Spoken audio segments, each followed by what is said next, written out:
Hello everyone, my name is Notepad and on Gacha Games for Fun. So what are we doing today? Well, today we're going to be working on Blue Archive. Yes, we're going to be working on some Blue Archive, everyone. I'm ready. Hopefully you are. We did some things. In between.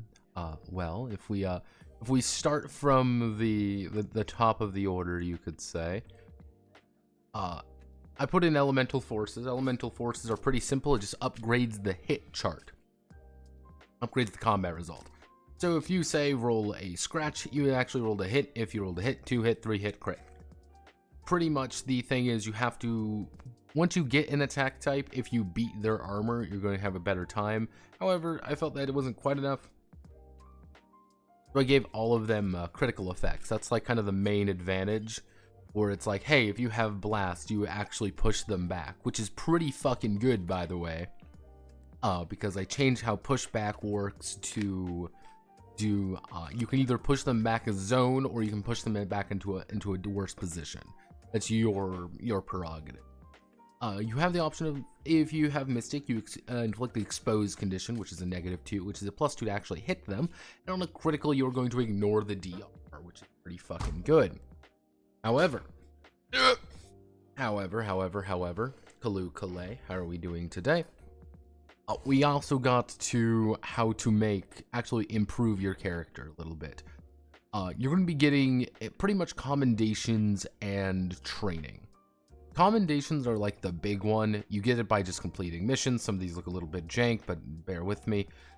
Generally speaking, when you get a commendation, you can spend it on a variety of things, most notably things like, hey, I want to spend 1 to get an elemental affinity for my attack, or I want to get it for my armor, I want to get an armor for it. You can start getting gun upgrades. You see, these are the upgrades, while these are the detriments. So you can say, hey, I want to improve my handgun, and normally that's going to cost me 1 commendation.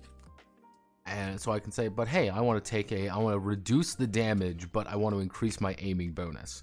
That's not going to cost you anything. That's actually free. It kind of takes your first one. So if you want to get a second upgrade, it's going to cost you 2 commendations just to get a raw upgrade. You can always take a detriment if you take a penalty. If you reduce the commendation cost by 1, but it goes up in a kind of linear fashion. 1 upgrade is 1, second upgrade is 2, third upgrade is 3. It gets very expensive very quickly until you start taking detriments, which you don't really want to take because a lot of these remove things, very valuable things. Halo hardening is kind of like your health. That's how much health you're going to be getting at. I did bump up the health of the Enforcer by a smidge because I realized I kept getting shot in the head and dying. So I'm like, maybe I should change that slightly. But I think that works pretty well now. You can get a skill increase. Pretty much, if you burn a commendation, you get a skill increase up to 90%. If you would go back, past 90%, you would go back to 90. However, you can buy a specialty with it. You may be wondering, well, specialties aren't very good, but specialties are very good. Now, this also does lead to subject increases. You can increase your base attributes. These don't improve your skills at all. So they're actually relatively cheap to get, but they do actually help you out. It's very easy to get to about 10 in everything, which should be not terribly complicated. But the players who gimp to themselves in one aspect are still going to have to pay for it a little bit. So I'm hoping that this kind of incentivizes people to be like, well, I've already purchased, I've already have like a really high this, so I'm not going to feel as encouraged just to dump all my subject points into one thing and have like a 2 in something, because increasing that's going to be a lot harder. But yes, technique acquisition.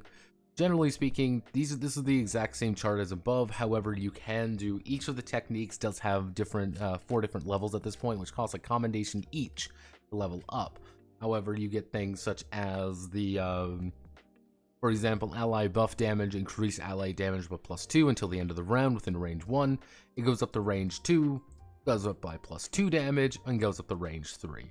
These all add on top of things, which actually can give you a lot more options or recover abilities or do something for you at the end of the day. That's the main thing.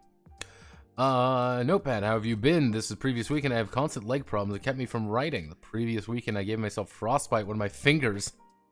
Yeah, that's bad. It was Oro juice from leaky battery turned my skin white and numb my fingers for several hours. Yeah, battery leakage is bad, Solid. Don't...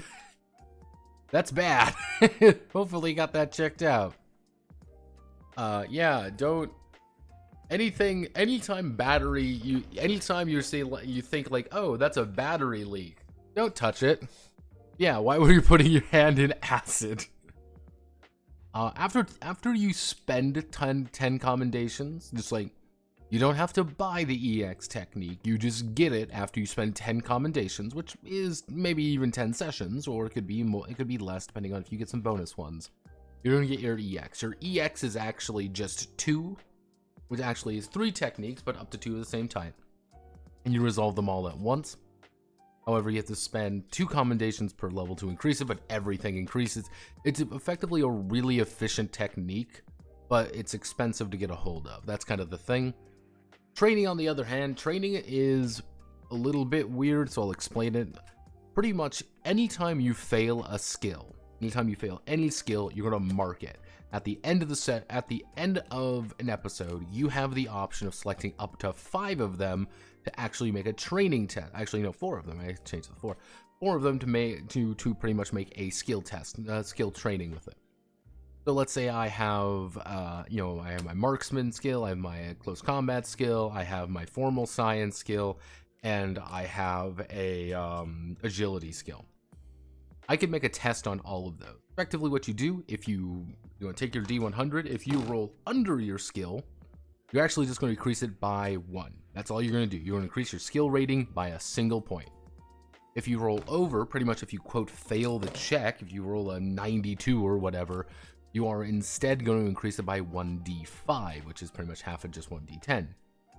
With the idea being that you grow more by experimenting and learning from mistakes than you do by being, doing really well at it.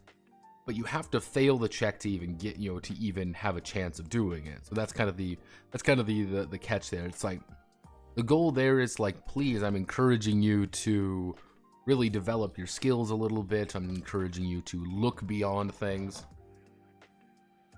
Now, one of the big things is exam season, where every single character can select any of their skills, and actually roll them. They roll, if they are successful, if they roll under them, they're going to increase it by 1d10. I roll, congratulations, I succeed. I increased my skill by 5 points. Cool. If you fail the exam, you're still going to increase it by 1d5, pretty much half rounded, pretty much the half of whatever the die is. There is a catch, however. Each student selection will be tested on by each student. So effectively what it is, if I choose, I want to test my agility, everyone's going to test agility.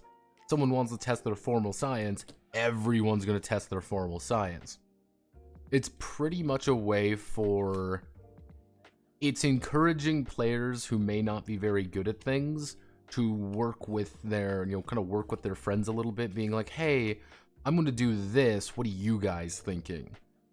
And be like, hey, yeah, we should do that because we all want to improve it. Even though we aren't very good at it, we want to improve. That's cool. That's fine. It kind of gives a little bit there. And, of course, it requires studying and preparation. It's kind of the big thing there. But yeah, that's kind of the main thing that kind of got hammered out a little bit. Certain other bits and pieces got some work tied to them. Let me see if I can find some of the... I would say guns got a little bit of an overhaul. I added all of these. I don't know if I remember adding them. I don't remember if I remember talking about them. But yeah, I added a bunch of sidearms that people can fuck around with. Updated the traits a little bit so they actually word a little bit better. Burning should be fine. Anti-tank weapons, we're going to talk about AT stuff today, so I'm kind of saving that. Generally speaking, spread got a pretty big change. Instead of the more complicated math, you just add +2 to hit against targets in the same zone. If you are...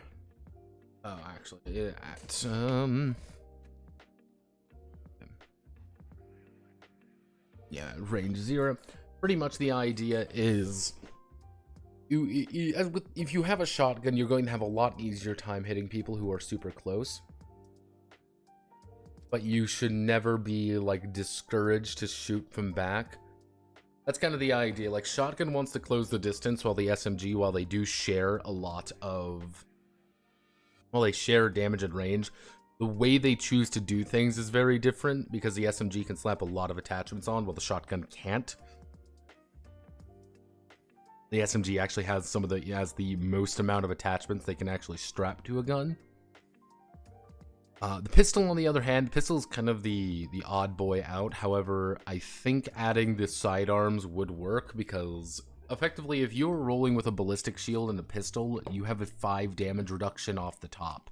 You are incredibly durable unless you get fucking hit.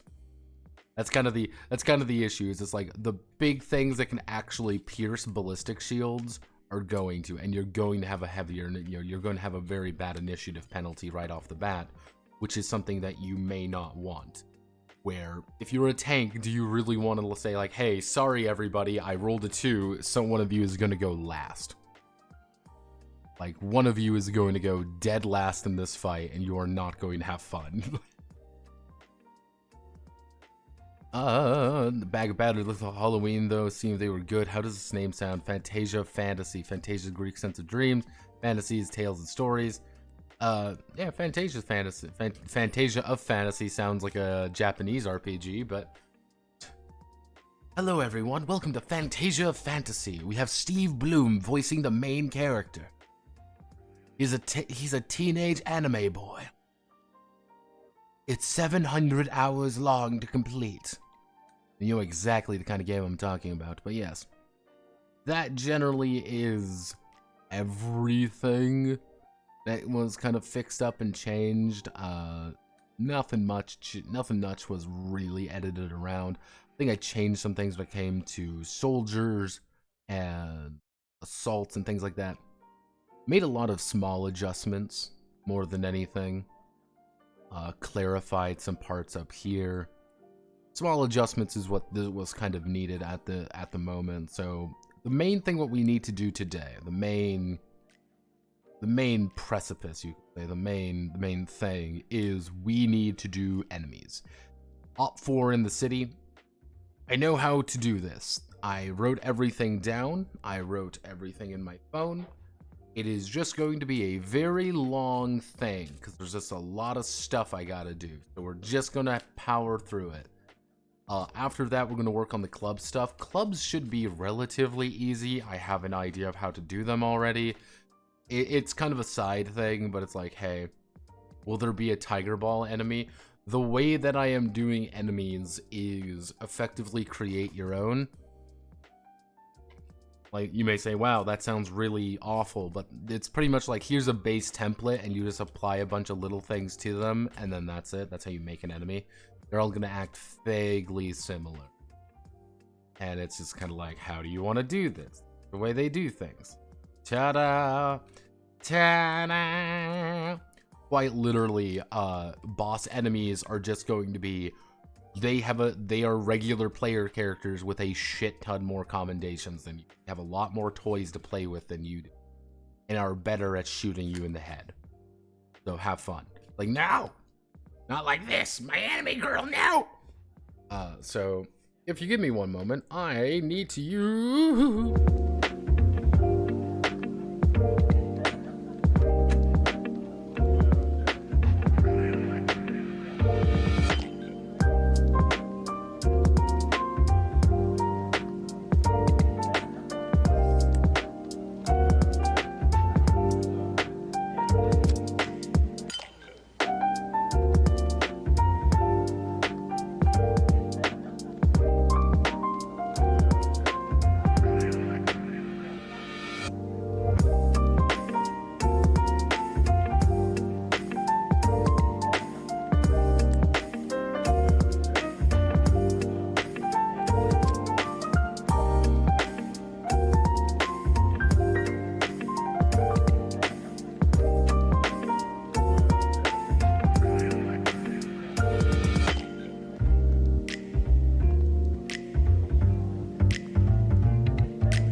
Hello, Kalu Kale.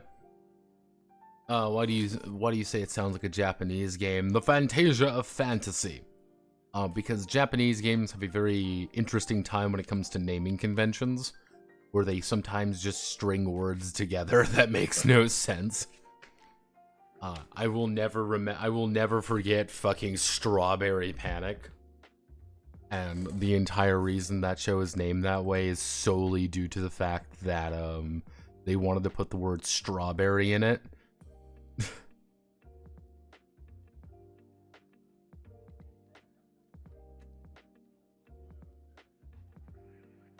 That is the literal, actual reason. It's great.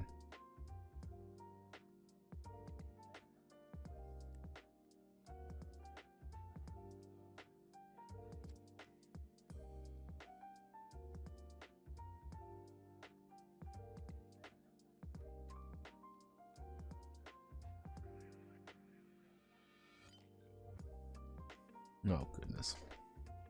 People are posting cringe. Okay, so for the city. Kivotos is not actually Kivotos is not a city for the is not a city for the faint of heart. A plethora of enemies and of problems, rivals, and enemies. And enemies crop up regularly, forcing the students to act in the best interest of their school and themselves. When designing, when the archiver is putting together a force to challenge the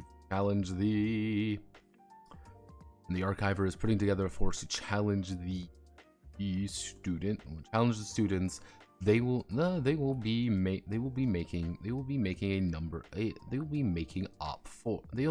the opposing force op 4, and using a series of templates and equipment. Each type of op 4 falls into each type of op 4 is different, but uses the same creation rules. Follow the instruction. But each type of op 4 is different, but uses the same creation rules. The only limit is creativity and firepower against the yeah. Da da da da is not for the faint of heart. People are gonna get shot by fucking guns. Da da da. So we need to do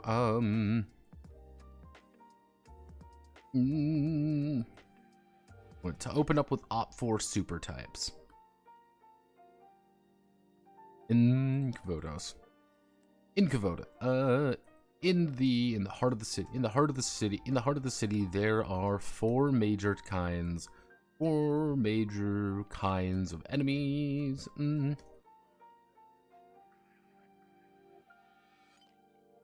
Let's see. There are four major kinds of enemies the students will encounter. Each of them can sustain a degree of firepower. And put up a fight against the students, against the students. Each one influences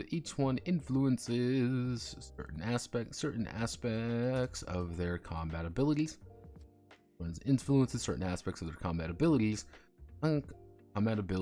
But may have their own drawbacks. Go.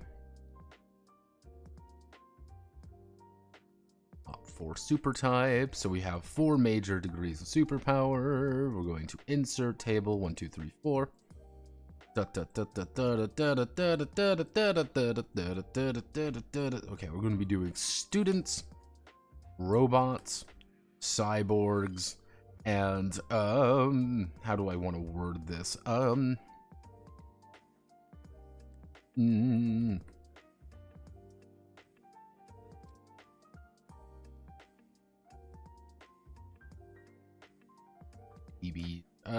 DBs, fucking hell, what are they? Blue archive.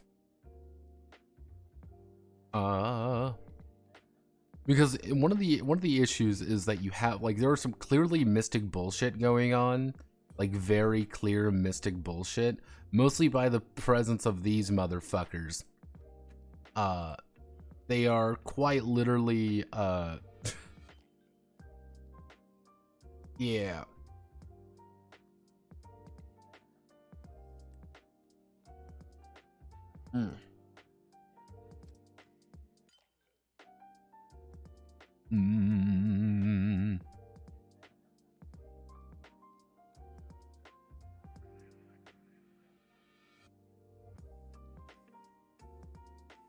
Okay, I mean, we can probably do something like that, call it that. Yeah, because you have the actual literal demon that showed up to Kavodos, and we have various Arius branch members who are clearly just fucking evil. By the way, they're just fucking evil. Like, they're all just terrible people.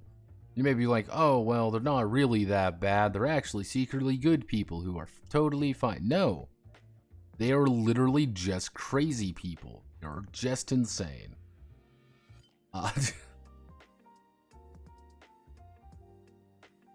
Yeah, oh, what have you been? I've been reanimated, of course. Like, yeah, you know, I've been reanimated, because that's a thing that can occur in... This is like a one thing that's like, this is a very important thing to know. Like, hey, you can be fucking reanimated in this setting. Because some of the Arius students are actually kind of like these weird corrupted version, where they don't explain too much about it, so I don't really talk about it too much. It just kind of works. Like, what do you even do, Barbara? Hello, Barbara. Yeah, there's Barbara. As you can tell, she uses a fucking minigun. Mimesis, like Mimesis Blue Archive. Tell me more about Mimesises. I don't know what the fuck you are. Raid boss. Oh wow. I don't know what this actually means. Wow, I hate it. I hope it all dies. Yeah, there's a few things in here, but I know what we'll call them outsiders.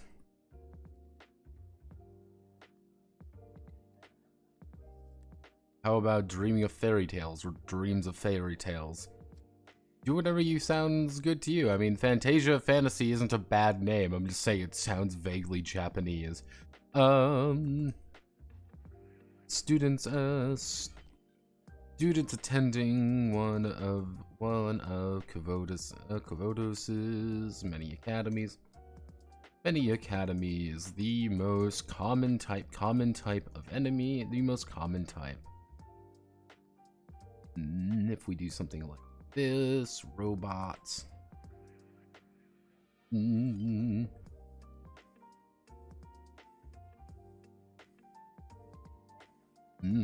Kavodos's one of Kavodos's many academies. Most common type of Op 4. They don't get any bonuses, they don't get any problems. Is managed and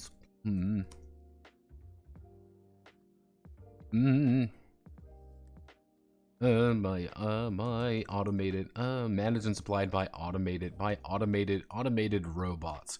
Sometimes they go berserk. They're going to have +10 durability, but on the draw side, they're going to have a -2 initiative value. What does this actually mean? That means they go slower and they are harder to actually deal with. And then you're going to be able to go from, you're going to go before them. Cyborgs. Many Kivotan citizens. Many Kivotan citizens undergo drastic cyberdization to survive in the harsher climates, in the harsher sections of the city, harsher districts,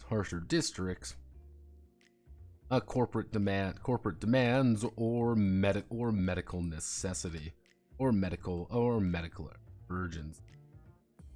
Cyberdization districts. Many Kivotan citizens undergo drastic. We do that, or medical emergencies. Because, hey, nothing says fun like getting your fucking arms blown off. So they're going to get +5 durability. They're just going to get a raw +5 durability.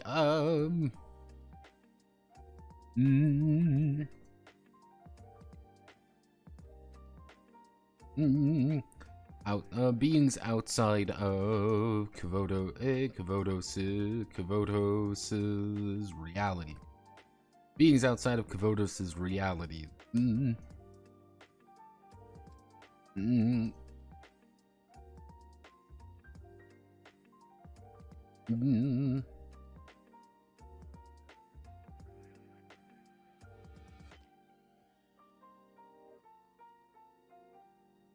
They are going to have -5 durability, but they are going to have +4 initiative. The gimmick being they go fast. They go very fast and they shoot you in the head because they are very not fun to do. When designing a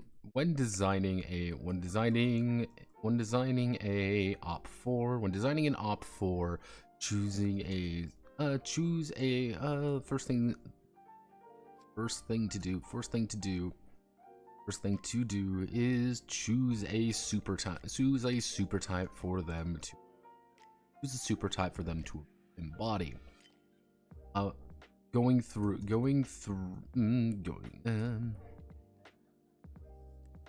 see. In this section, the Kaiser Private Military Corporation, PMC, the Kaiser Private Military Corporation will provide a series of examples. Let's super type for them to embody. The Kaiser PMC employs students, cyborgs, and the occasional and few robots. Most lower tier forces are students, while the cyborgs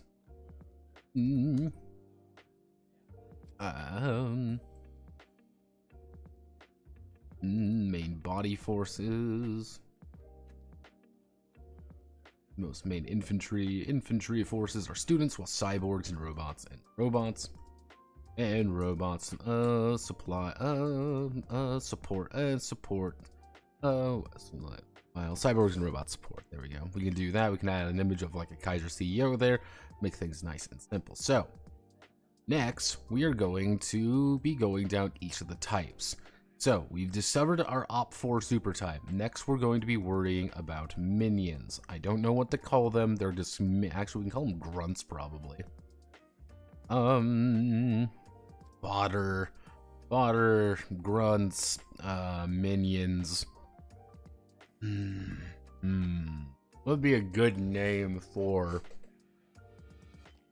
I'm trying to think of like a really good name for just like frontline, like goons, effectively. They're just goons. They are meant to go down pretty damn fast. That's the entire... I have them described as minions, but like minions don't feel right at the same time. I guess I can just use the term minions for now. Minions. If anyone has any suggestions, now is the time to bring them up. So, minions. Minions form the bulk of any force the students will encounter. While they may not be strong or capable, they have one decisive advantage: numbers. Minions are expendable and simple to deal with. However, each minion does carry a gun, does carry a firearm, and can easily overwhelm the strike team. Should they grow complacent. Pretty much the issue with like having minions is that minions are really bad at literally everything, but there's just a lot of them, and all of them have guns. Numbers. Each minion will have a standard firearm of their choice.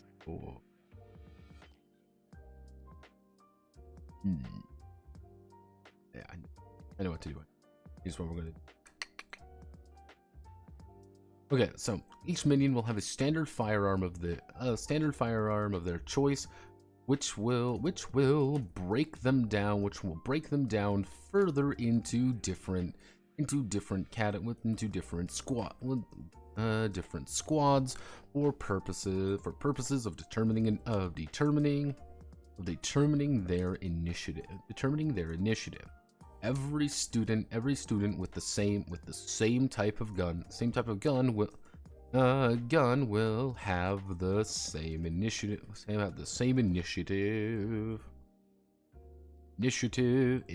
value.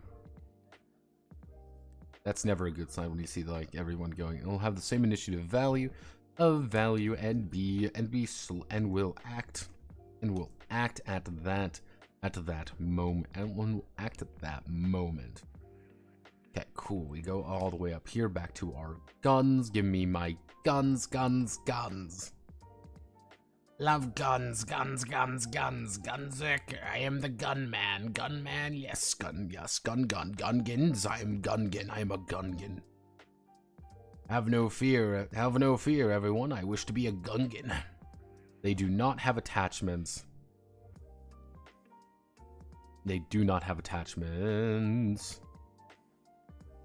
I want to delete the row. Delete the row.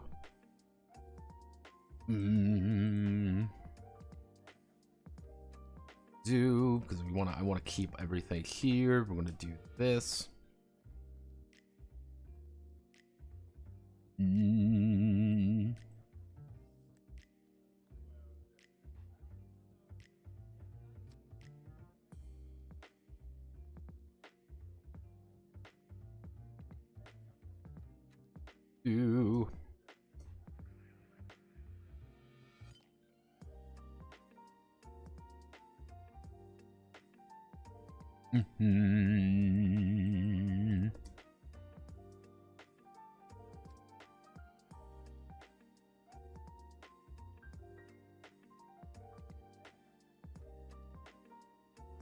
Range 2.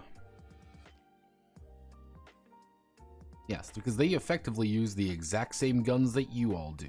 There's just one catch, that they don't actually, they're not good at using them. Which we throw, trait. Do I need to have...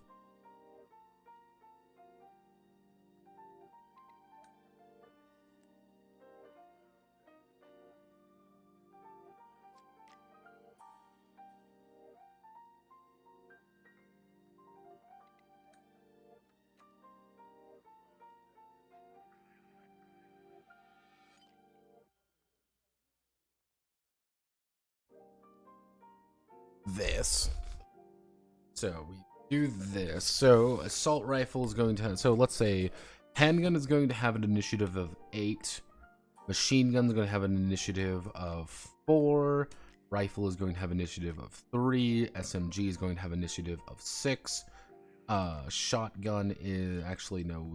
We can actually initiative of 6. Shotgun's going to have initiative of 5. Assault rifle is going to have the initiative of. We will do 5 as well. Grenade launcher is going to have 3.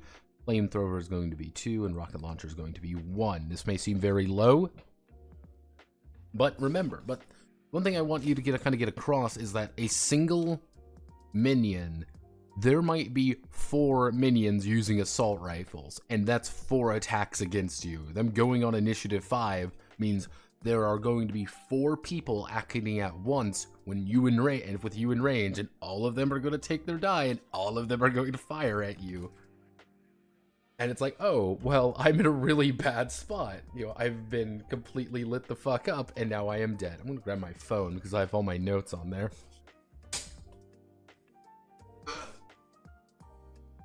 That was a silly Billy.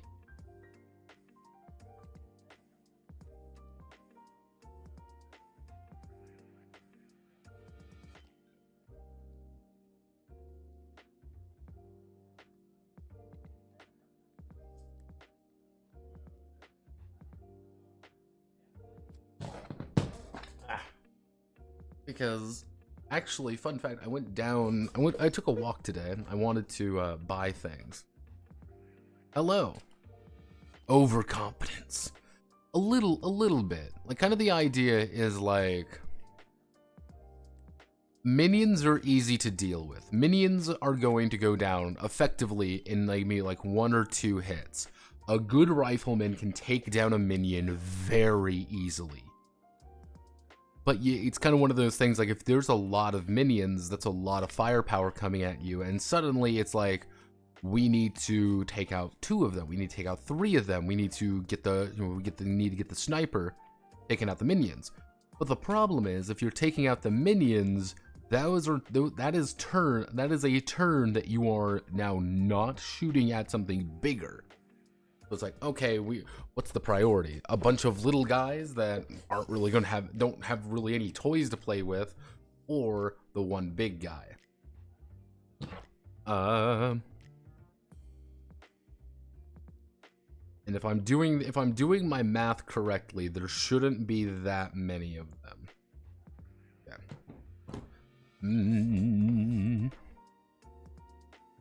Oh, same initiative value and act at the same time. And act at the same. A minion will have a set of minions. Minions will only have a total of 10 halo durability. 10 durability. Durability. Halo durability if they are Halo if they are students. Halo durability if they are students. While it is regular durability for everything else.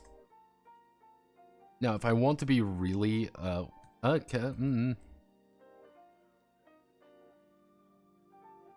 see, if I want to do that, I can just say like actual students can receive healing. Nobody else can actually heal. That's like one of the big disadvantages of like, yeah, as a cyborg, they have, you know, as like the cyborgs have more durability and stuff, but they like not very much more, but they can't heal it. Halo durability, their student regular durability for everything else. For everything else.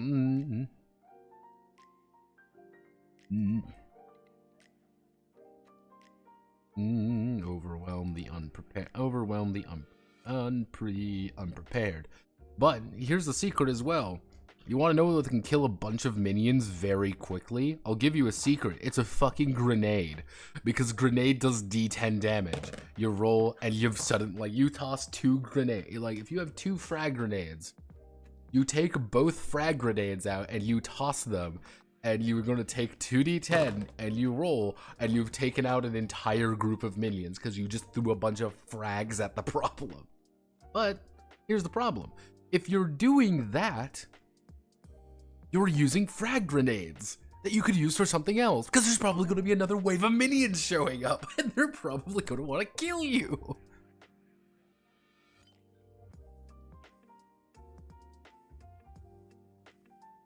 If your rifleman can dome 5 minions at a turn, so you toss 10 plus their boss. See, that's the thing with the rifleman. The rifleman is incredibly powerful. If they score a double hit, pretty much, they can instantly down a minion. It's very easy for them to, in fact. Especially if they have any damage bonuses, like bang, they're down. The problem is, unless they spend commendations on it, you can only fire your gun once per round. That's your only action. So it's like, pretty much the best ones at actually dealing with minions consistently would be SMGs and shotgunners. They are the most consistent at dealing with it, because they get a bunch of bonuses to just pull the trigger and they explode. I'm not 100% yet on the durability, but if my math comes out, it should work. That's the impetus. If the math comes out, it should work properly. Go down quickly, but overwhelm the unprepared. Our Kaiser trooper, our Kaiser force, our Kaiser PMC example has three varieties of minions to deploy. We're going this just so I have kind of like a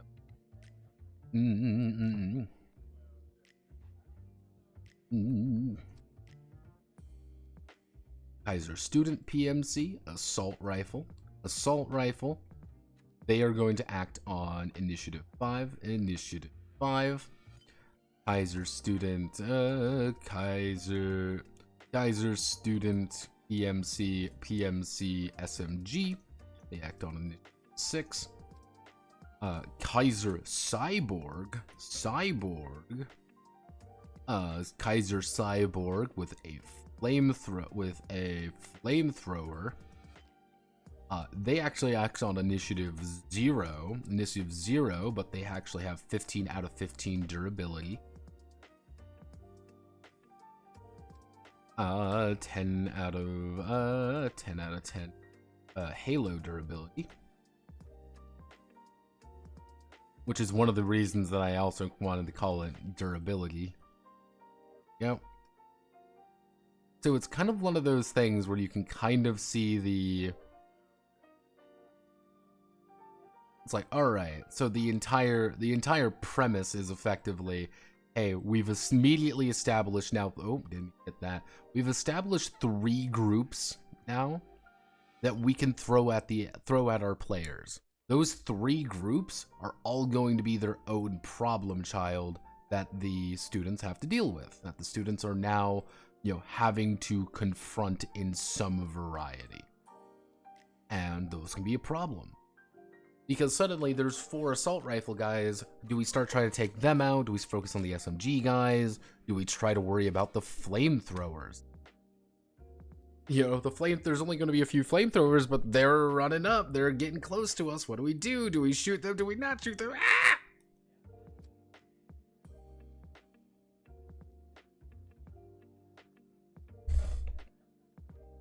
Yeah. Oh no, they still act on initiative too. Hee hee hoo hoo ha ha, hee hee hoo hoo ha ha. Okay. Minions. Minions lead into, I believe I call them brutes in my notes. Again, I don't really have like good names for these, so if you have good names, tell me. Hey, we got brutes. Boot. Oh shit, what up? Nothing much. We're just working on bullshit today. That's the best part. Just we're working on bullshit. Gotta get it all done. Brutes, magical fruit. Where a minion, actually, where a minion is disposable fodder. Fodder, a brute. A brute is a towering example of combat capability, easily on par with one of these strike team members in a raw fight, even if they do not have the finesse or ability to directly counter them. Like minions, they have a gun. They have a firearm. Their initiative is +2, however. Allowing them to act faster, than the fodder under them. The goons under them. They also have coming in at 20 durability. They are nearly twice as strong as the average minion. They also have developed their first perk. These perks allow individual customization of each op4 that is deployed. Often the force may have a few consistent ones, but when the archiver selects a perk, looks a perk for an enemy, selects a perk for the op 4, they will immediately enjoy the bonus from it. So, guess what we're doing now? See, the entire idea is that each of them are building on top of one another. The minion is just a gun. The brute gets a bonus to their initiative, and they get bonus halo durability. They also are the first ones to develop a perk, because perks are very good. And the best part about it is we get this, and we do perk description. Ooh. Cuckoo ka-choo-choo. So, now I get to go through meticulously and find every single possible thing I can edit, giving them a unique edge in combat of some variety. First thing is combat tuned. Yeah, we're going to do combat tuned. We're going to give them durable. We're going to give them a minion master to improve minion abilities around them. We're going to give them accurate, give them some bonuses there. We're going to give them... Let's start from the absolute top. We're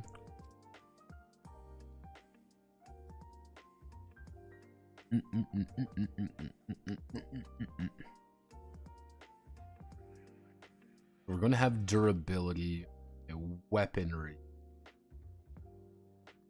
I think giving them a weapon mod. Modded weapons.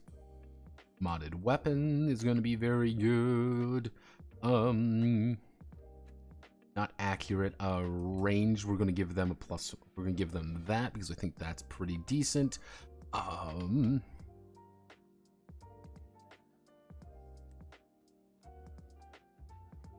Or give them kitted out, which is effectively mean they can put on a bunch of attachments to their guns.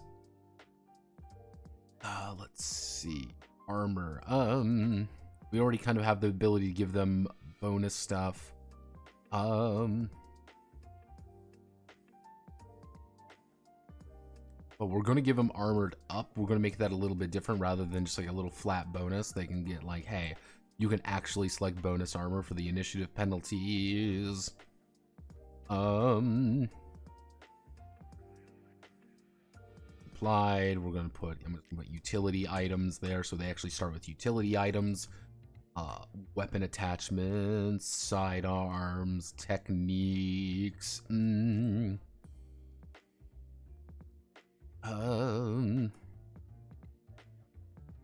like elemental armor, elemental attack.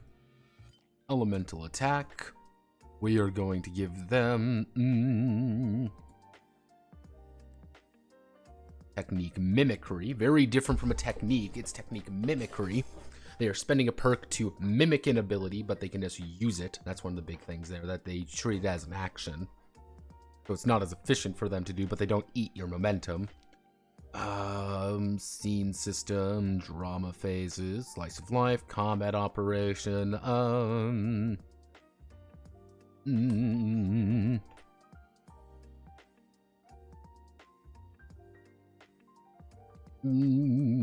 overbearing.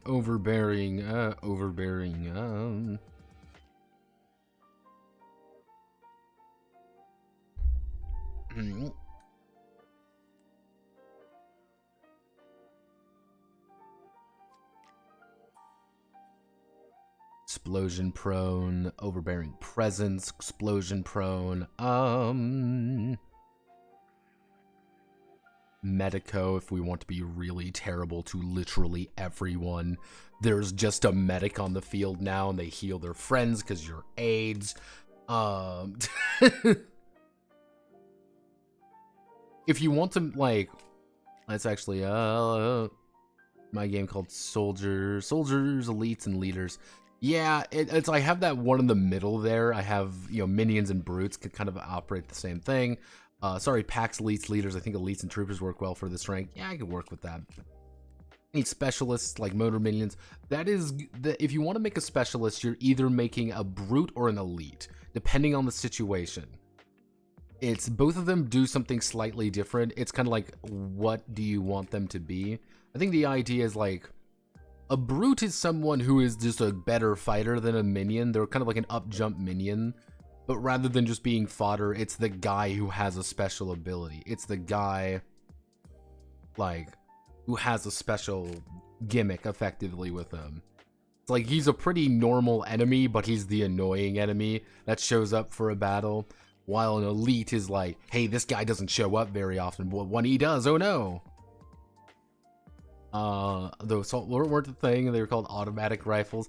Assault rifles aren't technically a class of weapon. They aren't, but are. They're a little bit weird. They call them assault rifles in Blue Archive, though. But that's the naming, though. What the heck happened to Gary Con? The guy stole the magic cards. Yes. For some reason, I should talk about this because I find it funny. Gary Con heist. Not Gary Con, Gen Con heist.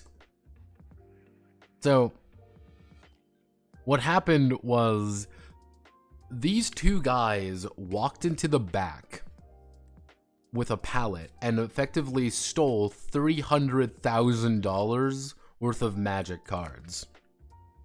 And they walked out because nobody thought otherwise. Like, nobody would think to stop a bunch of guys hauling merch around. Because you really don't think about it. Because why would you stop them? There's no reason to stop these two guys look like they belong there. They're moving supplies. Nothing was really like super marked well. You can even see on the boxes there. Like, you're not really gonna think about it at all. But these guys literally walked out of Gen Con with 300,000 worth of magic cards.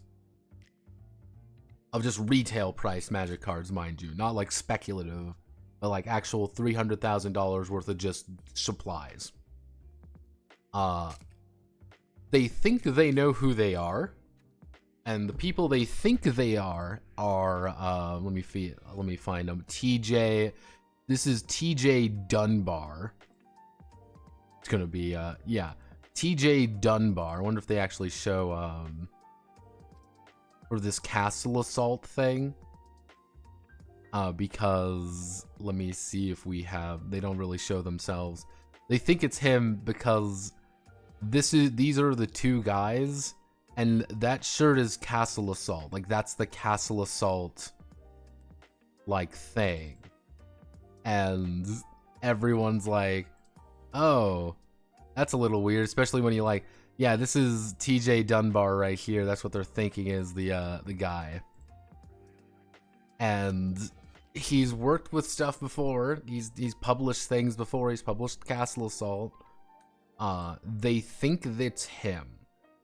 That's kind of the thing. They think that it is this guy and his partner, who I can't remember the exact name of the partner. I think it's like Peter or something. They think those two literally went in, grabbed a pallet, and fucking left. And yeah. Yeah, Momentum Volsk and stuff like that. It's one of those things I would feel a little bit, how do I want to word it? I would feel a little bit silly.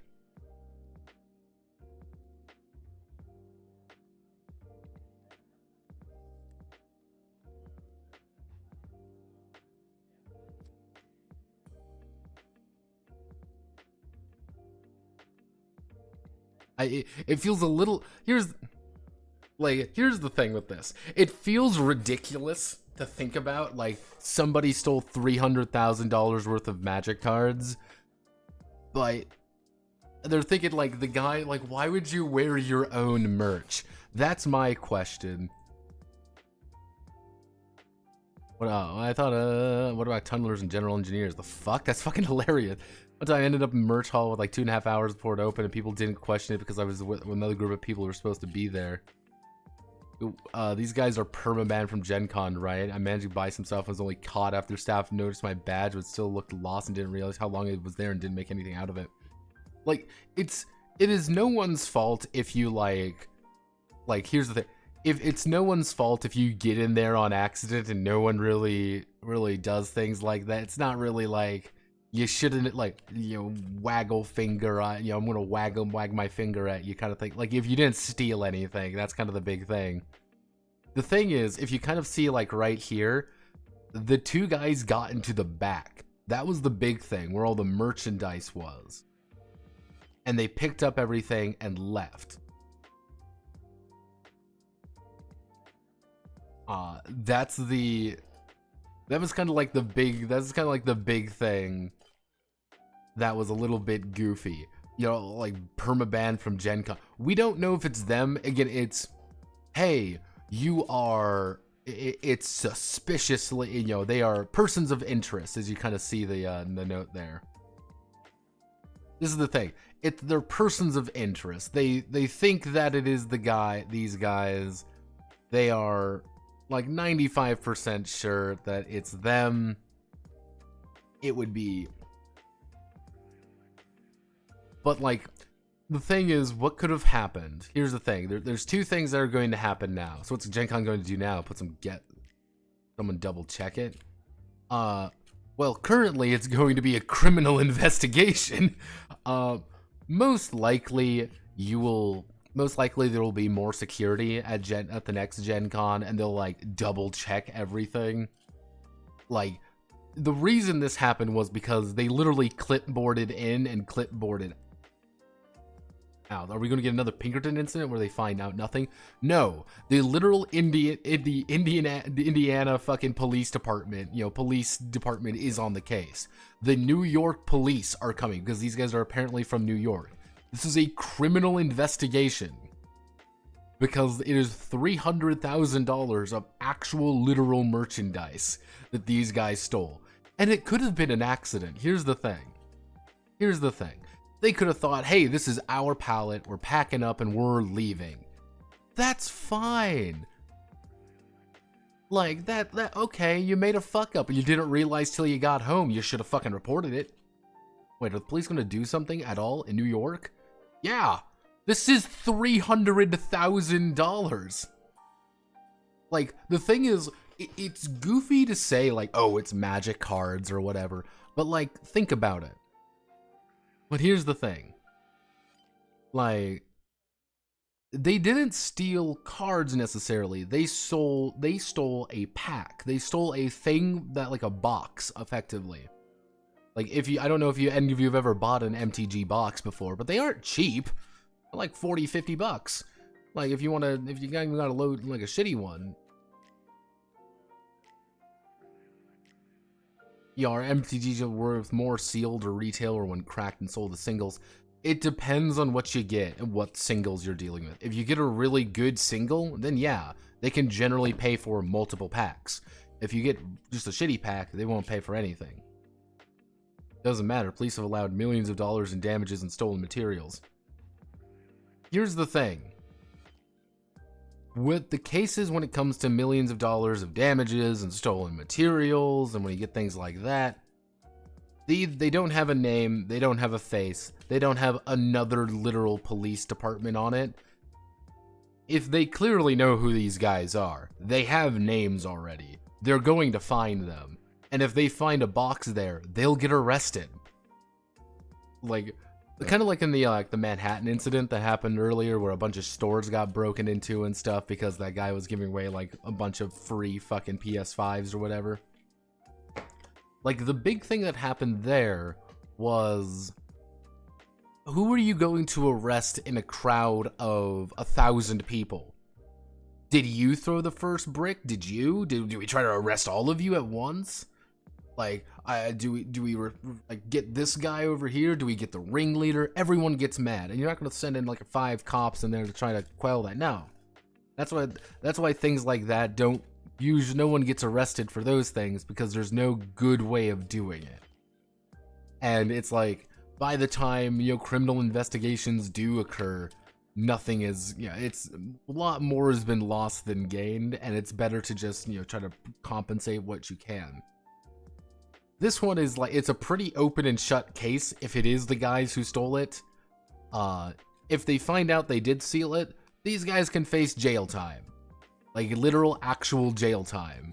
Like, because they're right there, they will be tried in Indiana, and they will go to jail.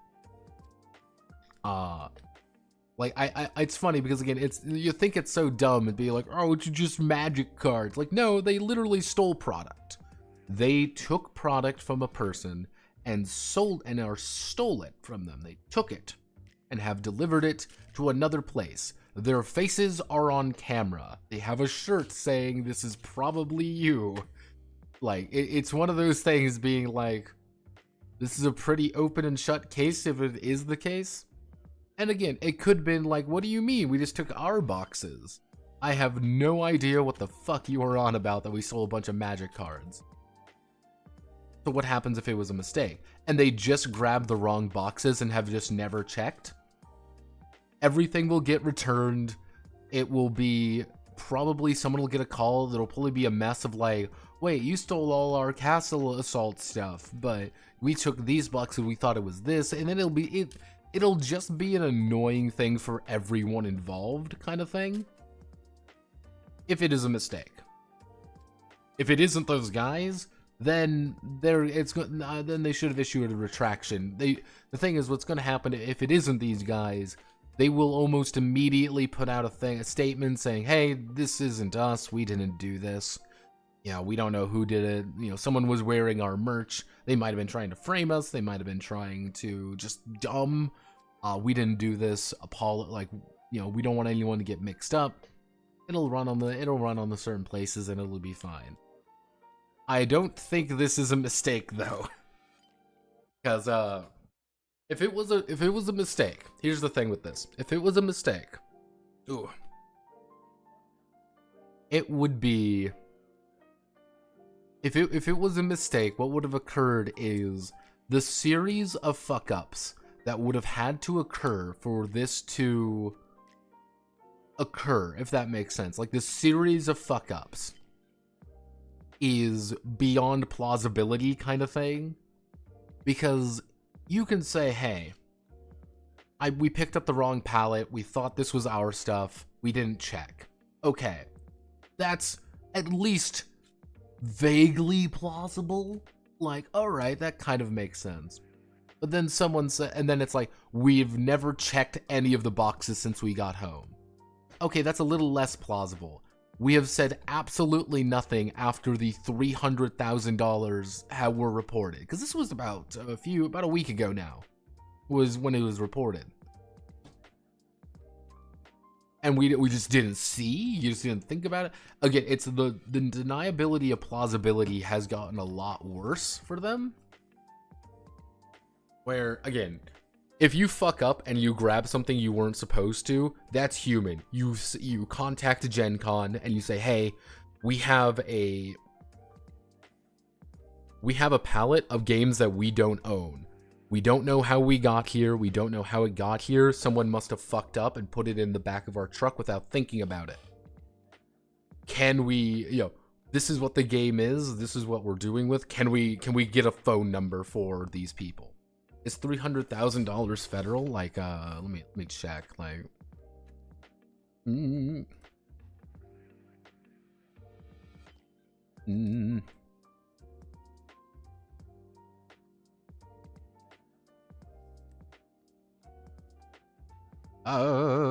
yeah. When a crime involves more than one state, or when it involves places or items of property that are under federal jurisdiction instead of that of the state, theft can be a federal crime.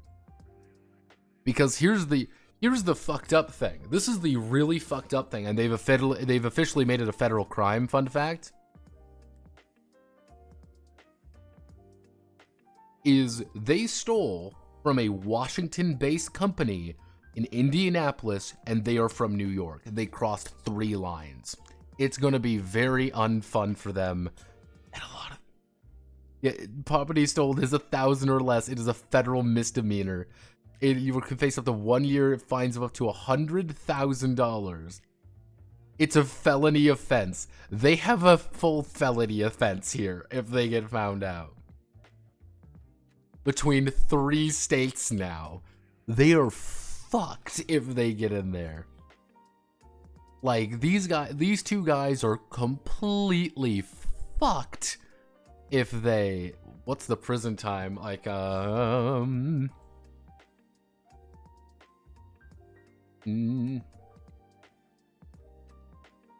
like, let's... Several months to 2 to 3 years. First time offenders, severity level, like, theft, I wonder, like, theft severity. Like, let's do theft severity levels. Like, petite larceny.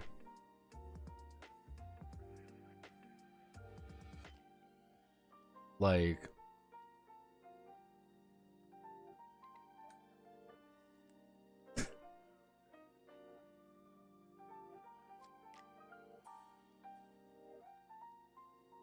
property values, like, yeah, you're looking at like 300,000 maybe. Like, if you are, let's see, petty larceny, a dollar amount, level of crime charged, let's see, once over, grand larceny determined solely upon how much was stolen. This is shoplifting. This is automatic, like, they are fucked beyond belief. I don't think it's kind of hard to like estimate. They are completely skull fucked beyond belief. It's a federal, like, but how many levels of fuck up did it take to send the Pinkertons after an innocent man? The thing there was not levels of fuck up. It was the people who, it was who knew who, and everything is like, the thing with the Pinkerton incident is that it was a number of people all involved with one another that led to that issue. It was seriously just a little fuck up, and someone took it way too far. That's the big thing.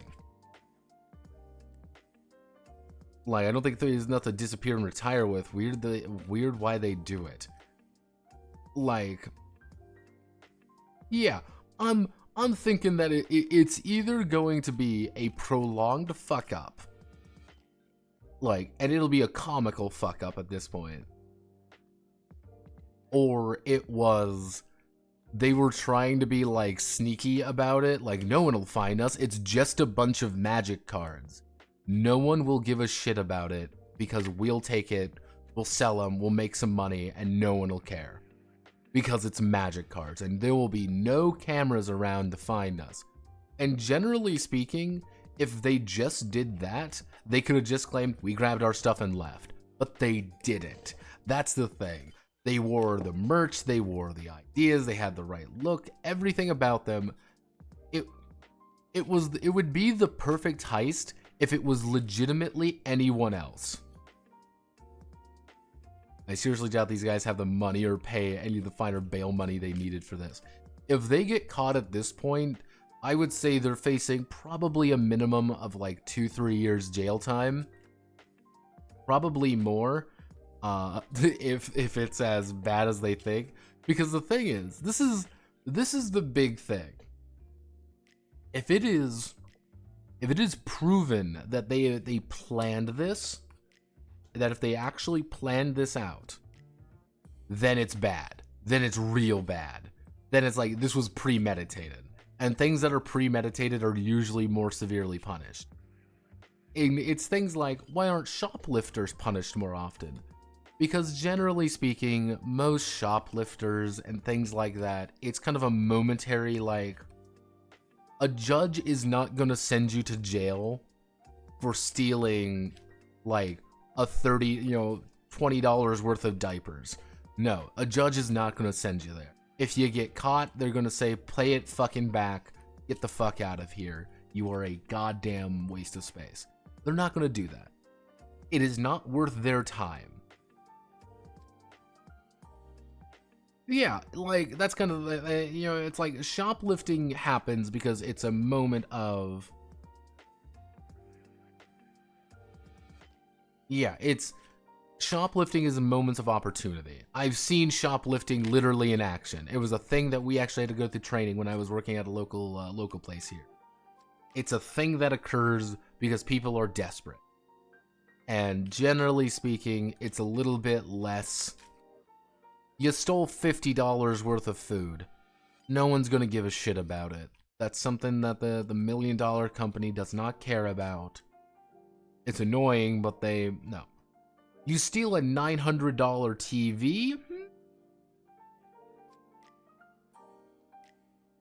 Yeah, nowadays stores track you down if you shoplift and let you do it until you get hit federal and hit felony level. Because the thing is, for a lot of these companies, a lot of these bigger stores, you fuck up and like a homeless person comes into a store and slips a candy bar under their shirt and walks out. No one, you can't be like, oh man, you're a terrible person. You're fucking hungry probably, and you'll fucking eat anything. It's like, you can eat the dead rat outside or you can eat the fucking stolen candy bar. I don't think people are gonna care. Sometimes people don't scan their items. Is that stealing? No. Sometimes you just fuck up. Sometimes you throw something in the cart, and then when everything's getting put away, you don't scan it, and it's fine. And you fuck up once, and it's, it's like, uh-oh, SpaghettiOs. Not my fucking problem. And guys, like, fucking why? These guys have a product they may or may not be doing good. Like, fuck, why do that? They have never made another game outside of Castle Assault. I have genuinely no idea why they would do this. My assumption, this is my assumption, is they really, like, either A, it was a genuine mistake. They were showcasing Castle Assault, they were trying to sell some boxes, and they're like, hey, let's wrap up, let's go home, let's go to the back, let's grab our pallet and leave. Cool. Done. Oopsie doopsie. $300,000 magic cards heist. Wow, that sounds kind of wacky. And you know, the guy looks in his fucking garage being like, TJ, we have $300,000 worth of magic cards. Uh-oh. Call the police, double check everything. Hey, we accidentally stole this, and we didn't mean to. Can we get our games back, please? Uh-oh. Or it was, no one's gonna give a shit about a bunch of fucking magic cards. We can offload this shit almost immediately to people who are desperate and then make a little bit of money off of it, and no one will care. It's just plastic, it's just cardboard. But people don't like it when product is sold. There might be more than $300,000 worth of magic cards in there. There may also be $300,000 worth of shit in there. You don't know. That's the entire point.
Gigantic.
Edition.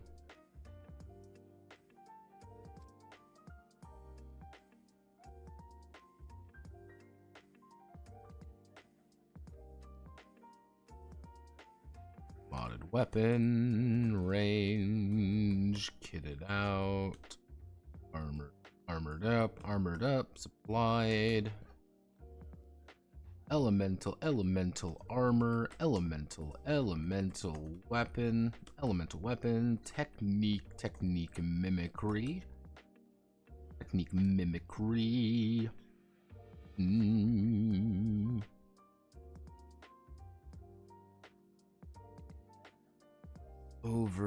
overbearing presence, explosion prone. The joke being they explode when they die. Medico, aggressive movement. Positional awareness. The wall. Gigantic. Painful aura. Master and commander. Fast. Vigilant. Fucking spell. And inflict condition.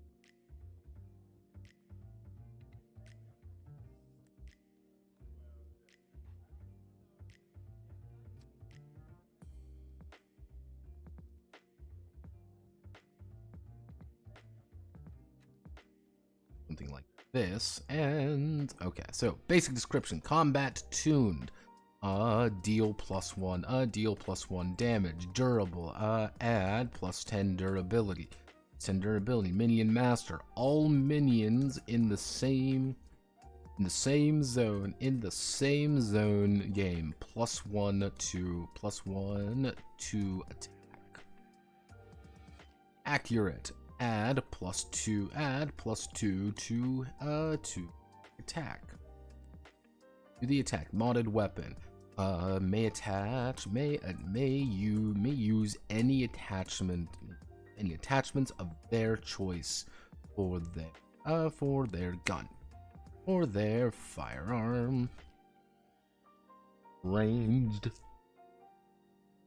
Increase weapon range by +1. Kitted out. Kitted out's gonna be supplies. Gain 2 utility items. Armored up. May use any type of armor available. May use any type of armor with associated initiative penalty. Applied.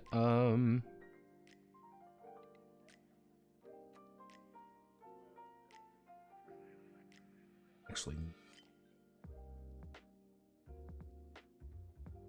made 2 attachments.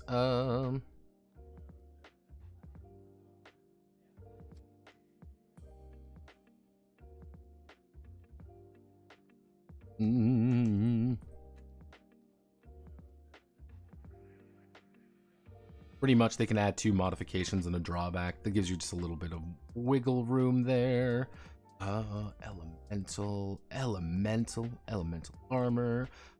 Gain in elemental armor type, which are reactive, actually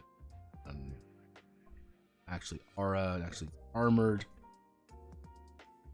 Actually, fuck it. Plated, if I remember correctly. Plated, yeah. Reactive and plated. Or plated.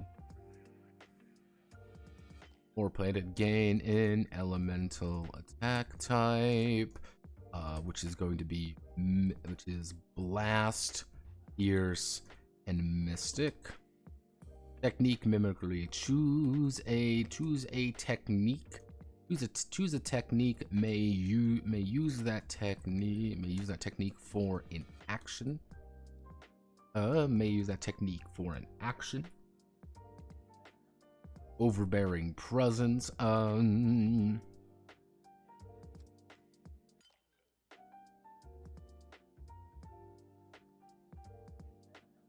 The strike team, any strike team member, any member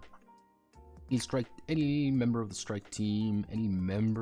strike team requires 2 actions to perform. Actually, any member of the strike team has the slow condition while in the same zone of equal or lesser position to 4. Explosion prone. When the op 4 is defeated by reaching 0 durability, they explode, dealing 2d10 damage to all targets in the same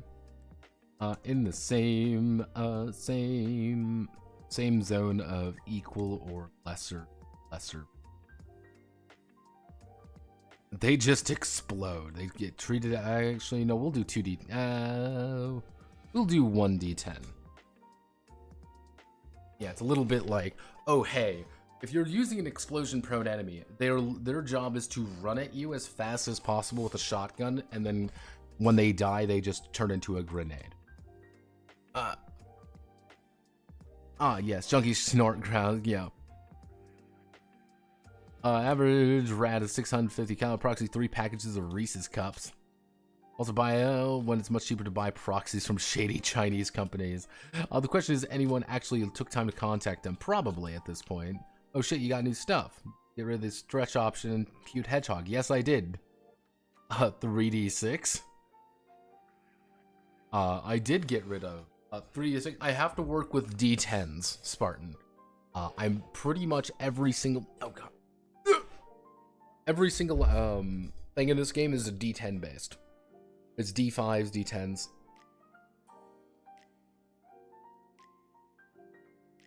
Ooh. Pardon my 5-head. Don't worry. Don't worry. You can't. Your 5-head can't be as much as our thankful because the thing is, you always have to remember, you know, good old Sora here. I'm gonna click on this knowing full well that this is really bad. This is a Resident 7-head Sora from Blue Archive. You may be wondering of that image down there, the blue with a monster can. We're just not gonna comment on that one. Yeah, people really like Sora, I've learned. People really like this literal, actual middle schooler, but we don't comment on that.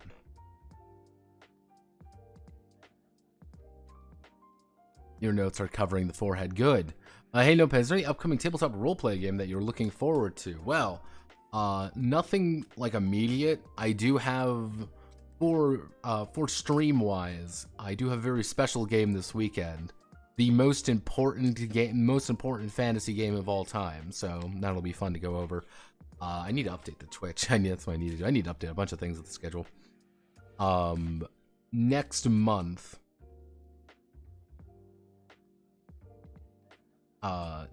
month, we are going to be working on we're going to do a franchise case, because I got 2 franchise games I really want to go over. Because I managed to get a hold of the Marvel role-playing game. Yes, the brand new Marvel role-playing game. I have it. It is in my possession alongside the Cowboy Bebop RPG, because I just really want to go over the Cowboy Bebop RPG, because I find that really funny. Like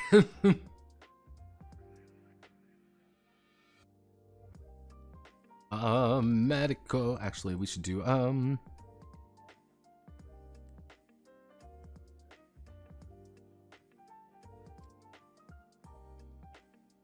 increase the durability of cyborg or robot.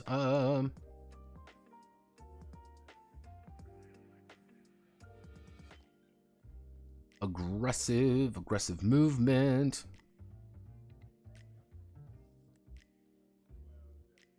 Making attack action may make a free move action. Positional awareness. When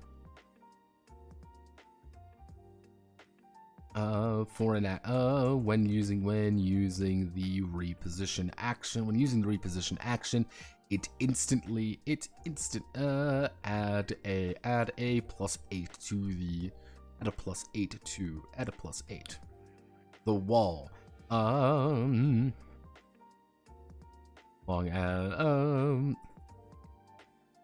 The strike team may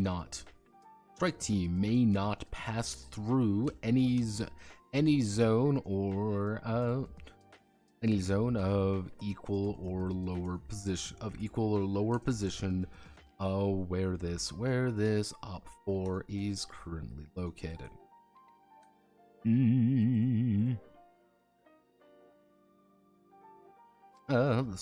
Gigantic. The strike team cannot shoot past the op4 as long cannot shoot past the op4 if they are in equal or a lower position than them. Effectively, Gigantic and the Wall pretty much make it so you physically cannot get past them. You have to gun them down. Painful Aura. Deal 1d5 damage to all strike team members. Strike team members if they are in the same zone as the op4. And then Master and Commander. All minions get a +2 to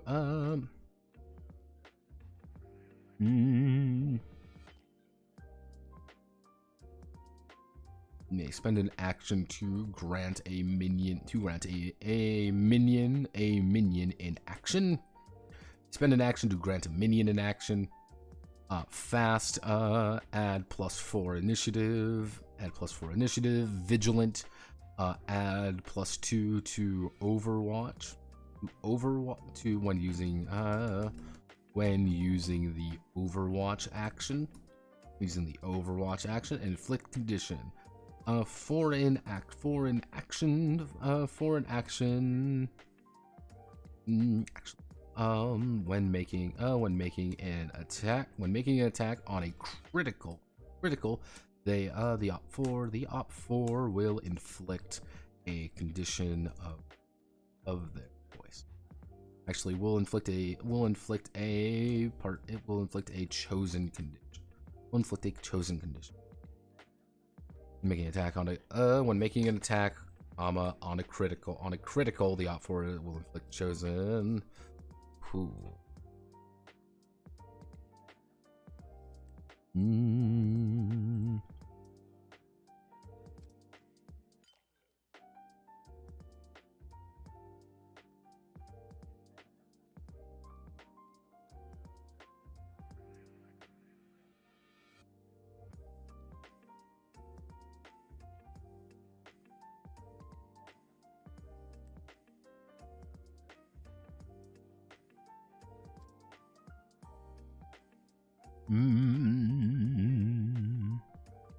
Yeah, that should work. Let's see. Hey Notepad, if a company contacted you to make an obscure TTRPG based on a franchise, what obscure franchise would you want to do? Let's assume it's very generous in terms of payment and funsies.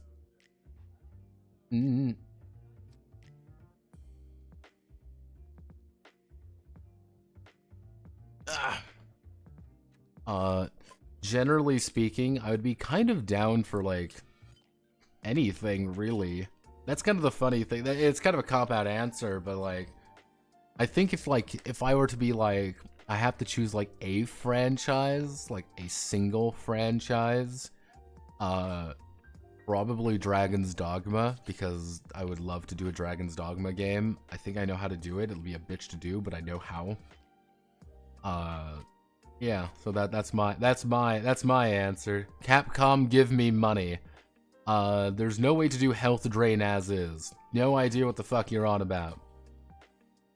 You mean damage over time? The damaging condition, fun fact.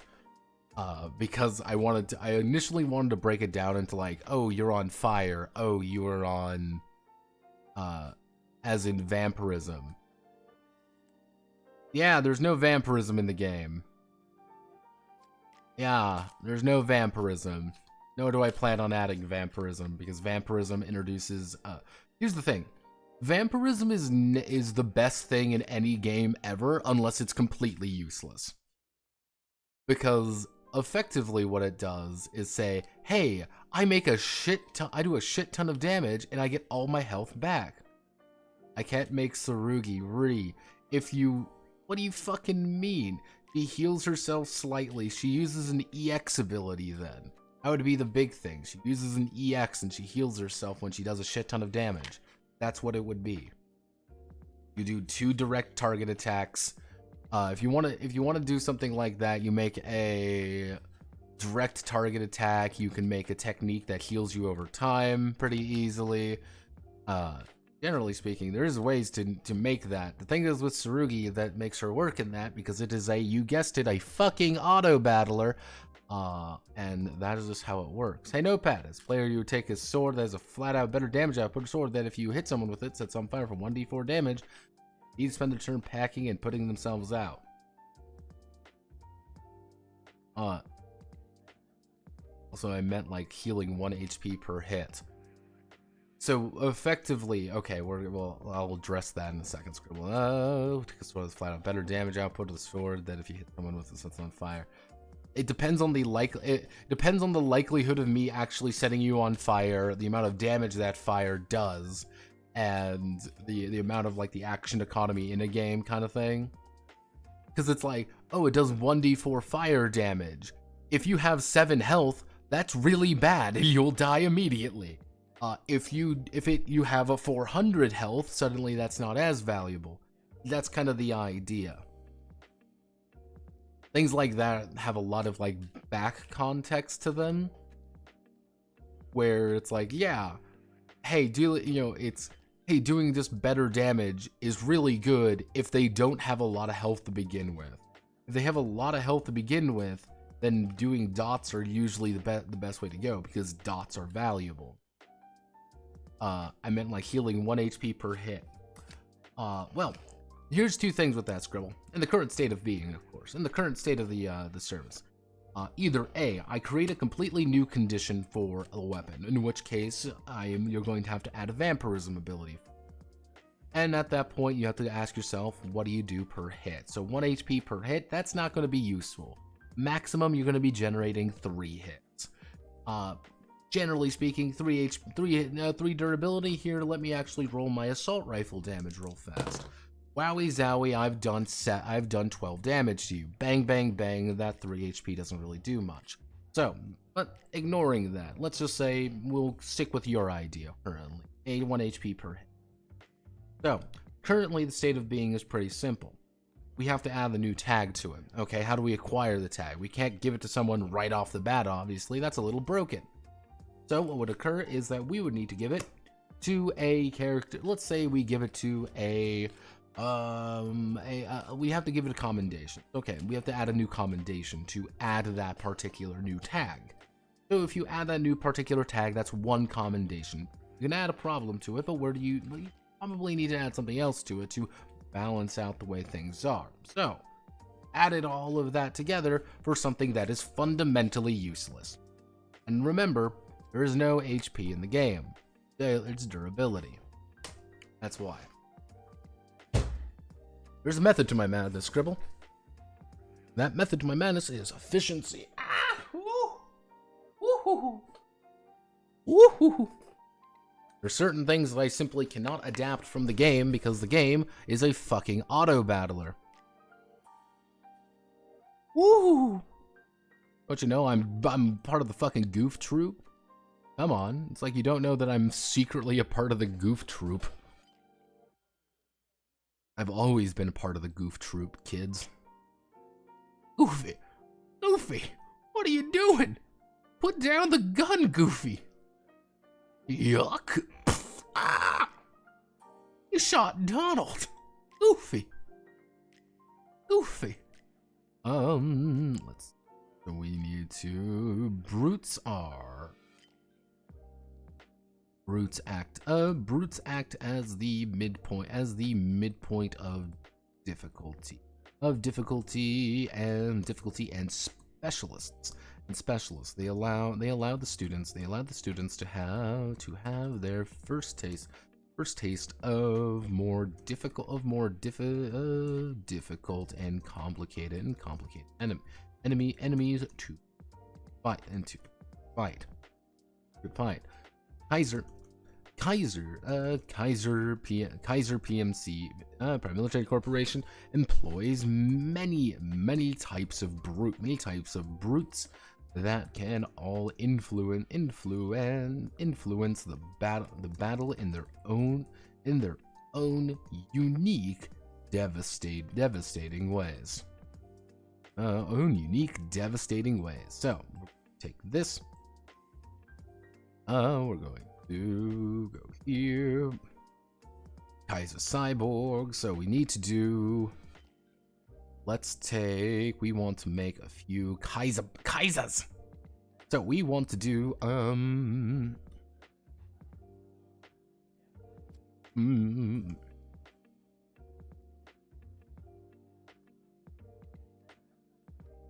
Cyborg Gunzerker. The Cyborg Gunzerker. We are going to give them. They are going to have a. We'll give them a SMG. Actually, we'll give them an MG. We will give them an MG, and they have.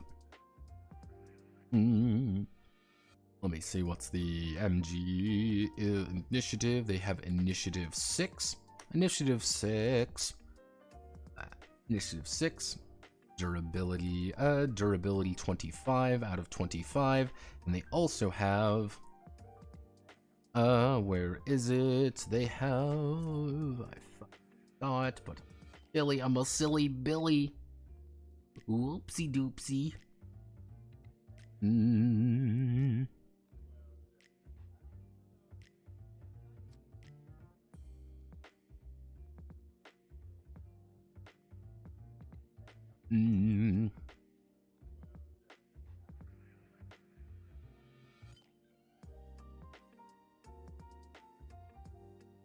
A modded weapon and +1 damage.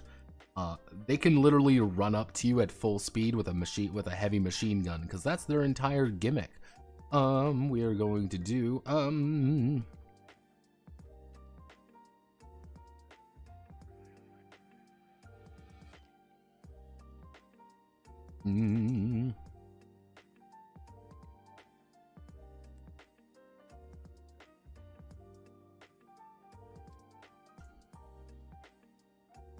and durability 20 out of 20. With commando services, they are going to have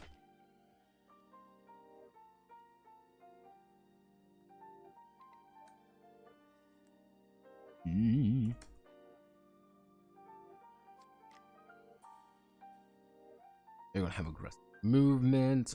We are going to do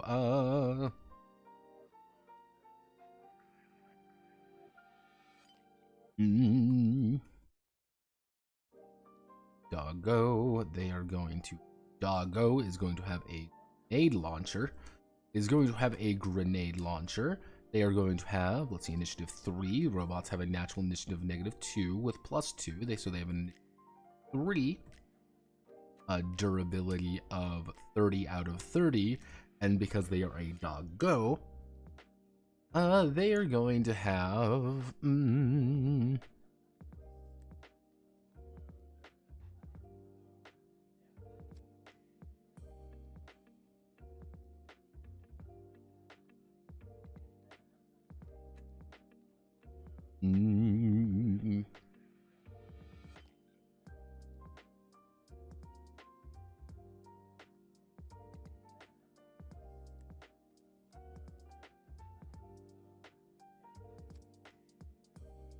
we'll give them fast, so they have a now initiative of 5, so they can fire their fucking grenade launcher at you more.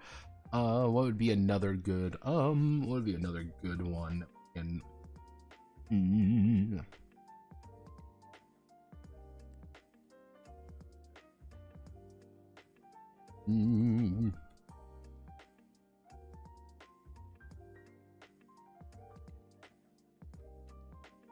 Cyborg Commando. Cyborg Commander, they have an automatic. They have a assault rifle. They have an assault rifle. They have a initiative. They have initiative. They have initiative 7. They have a durability 20 out of 20. And what's their gimmick? We'll do vigilant. They have vigilant in our final one, which is going to be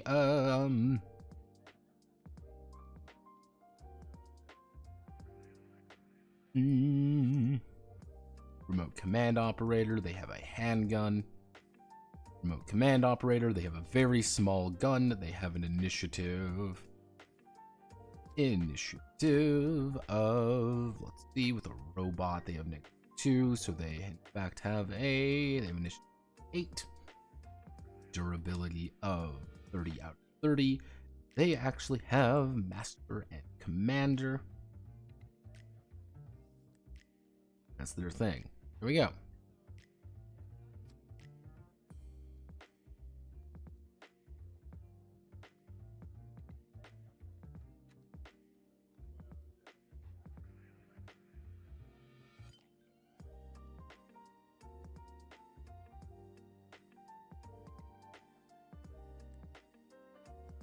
Immediately you have some issues going on because the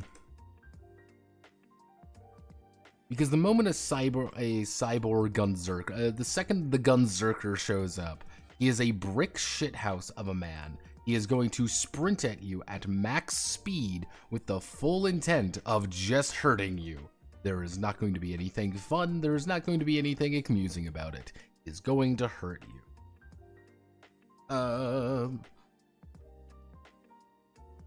What the fuck is happening over there? You sound like a Looney Tune character right now. I'm always a Looney Tunes character. Oh god. That's a secret. That's a secret, Chief. I'm always a Looney Tunes character. You don't understand. I've entered year 5. I don't even watch One Piece.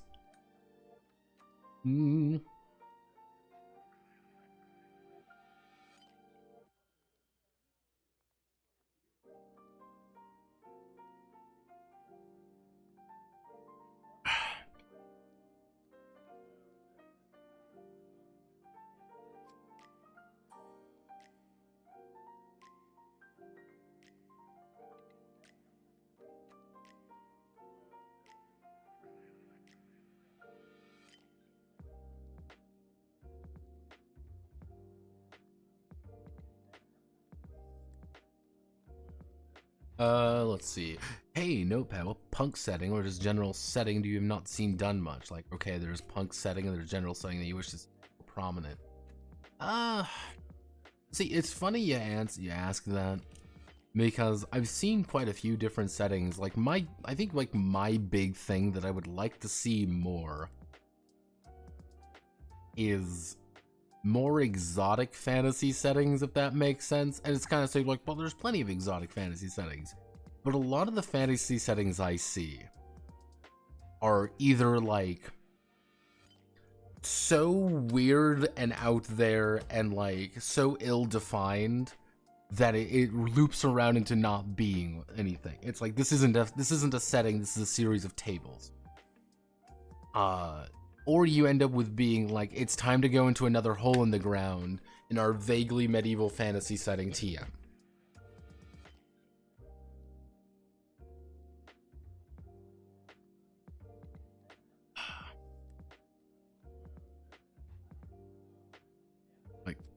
Like exotic, like South African fantasy, legitimately anything else than going into a fucking hole in the ground with a goddamn castle in the distance. Like, if you really break it down, there is a shit ton of, usually it is, if we want to be specific, it is either going to be Japanese, vaguely Chinese Japanese. I don't say just Chinese because that could actually be interesting, but it's vaguely Chinese Japanese. Vaguely Asian, I should say.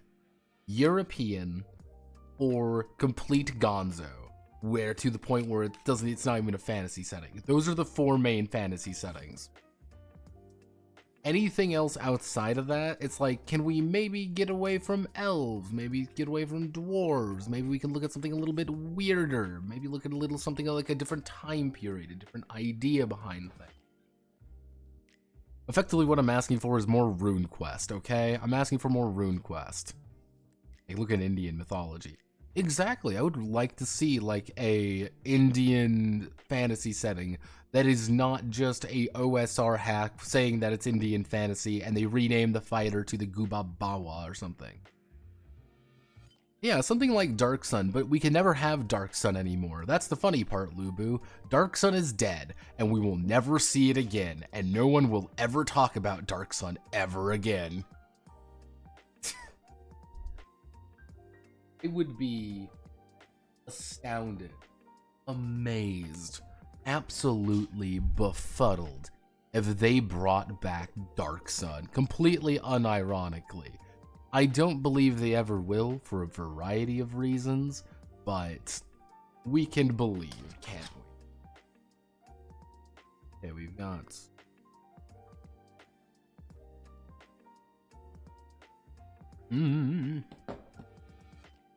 Okay, at least it's gonna be a little bit easier to write, thankfully. And you want to know why we'll never see Dark Sun again? The slavery. The rampant slavery. Shit would not go over well. People would make it weird too. That's the worst part. Elites are let's see. Are the upper echelon of the upper echelons echelon. Make it weird when it was the first round. It would be another Hazardy incident. Like, that was like the big thing with the Hazardy from the new, not Starfinder, fucking new, Spelljammer. That's it. New Spelljammer thing. They made the Hazardy like a weird, like, they made it a weird race thing, and like, here's modern stuff, even though they're monkey people, and not a single human being said, wait a second, maybe making the vaguely African-American analogous, you know, statements to the literal actual monkey people wasn't the best idea. Yeah, that's why that went over poorly, because they added all that shit. Elites are the upper echelon of the Op 4. Elites are the upper echelon of Op 4. Representing their most impressive forces, the most impressive forces and ability and impressive soldiers and difficult and let's see, and firepower. The most impressive soldiers and firepower. They will not. They only to the strike team. An individual elite may prove troublesome, but not impossible. Not impossible to defeat. Maybe true. Troublesome, but not impossible to. Each elite starts with 40 Halo durability. Starts with 40 Halo durability, making them one of the strongest possible entities on the battlefield. They also, I believe I wrote down, they have 2 perks. They might have 3. They have 2 perks.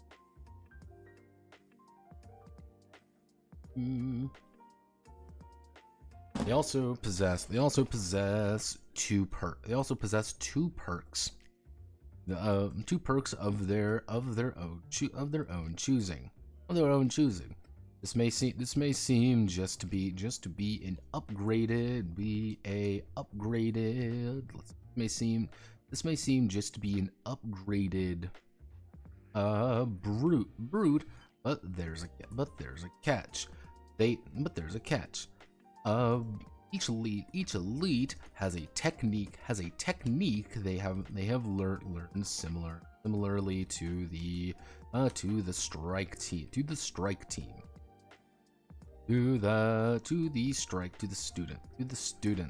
This technique can be used as if it was a momentum action on the elite's turn. However, one may ask how do the enemies manage momentum? The students have their momentum available to them at all points. The students have their momentum. Let's see. The students have their momentum that they may use to trigger abilities, to trigger techniques, or assist them with their own momentum actions. However, when the op4 has a technique to use, they will instead draw momentum from the students. They'll instead draw momentum from the from the strike team's momentum if they are able to. This represents the abilities. This represents the elite turning the tide into their favor. Blunting the strike team's momentum as they unleash a powerful move, unless they unleash a powerful attack or ability. If the strike team does not have if the strike team does not have momentum, the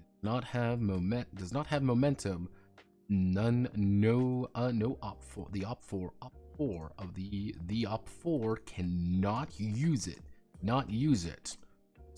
Thus bringing it below zero to deal damage. There must be momentum for them to use. Effectively, the idea behind the elites and things like that is that they are pretty much using your own abilities against you a little bit.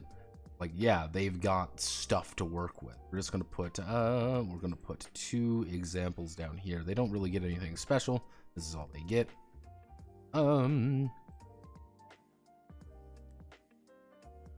Who's pinging me?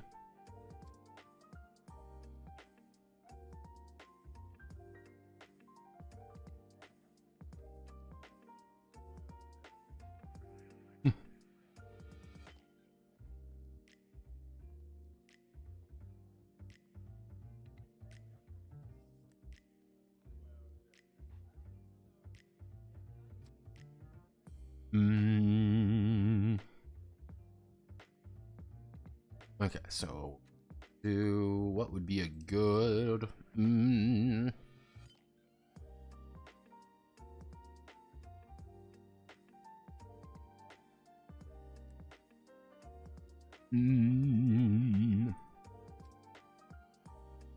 Kaiser Breaker, Kaiser Siege Breaker. What does the Kaiser Siege Breaker do? Let's do a little game. What does the Kaiser Siege Breaker do? Generally speaking, the Kaiser Siege Breaker is going to use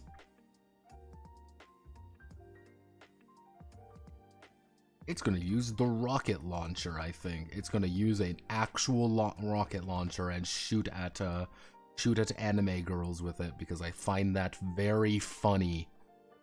It's going to have initiative 5. is going to have, because it is Kaiser Cyborg Siege Breakers, it is Cyborg. It's going to have 45 out of 45 durability. Durability is going to have 2 moves. Is going to have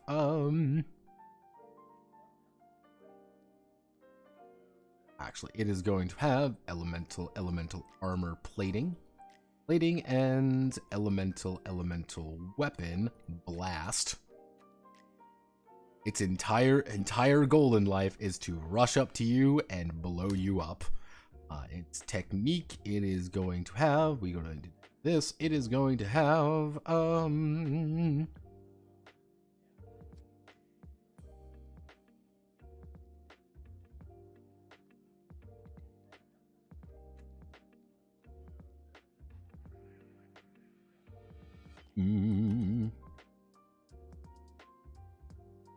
going to have direct damage zone.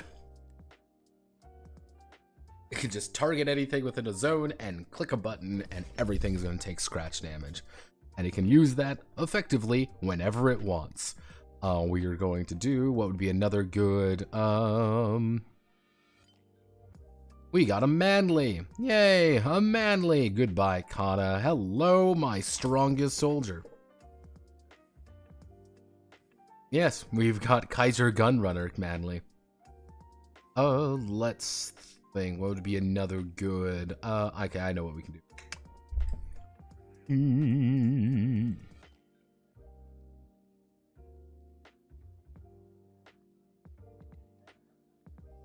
PMC sniper. It's going to have. They're going to have a rifle. We are going to have initiative 7. Going to act very quickly, relatively speaking. They're going to have 40 out of 40 durability. They are going to have, if we go down here, they are going to have fast. That means they're going to be able to go on 11 effectively. And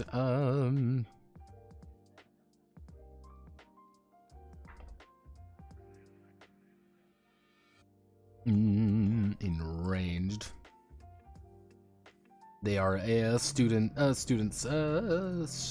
PMC sniper, fast and ranged, and they are going to have a pretty awful ability. They are going to have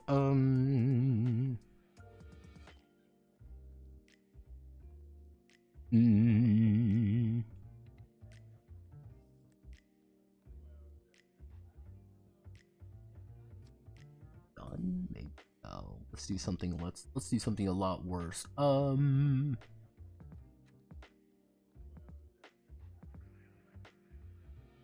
Exposed enemy. She can use effectively your own momentum to expose you and then immediately pop you in the fucking face. She operates very quickly. She is very dangerous. So what do we do against the sniper? Let's shoot the sniper.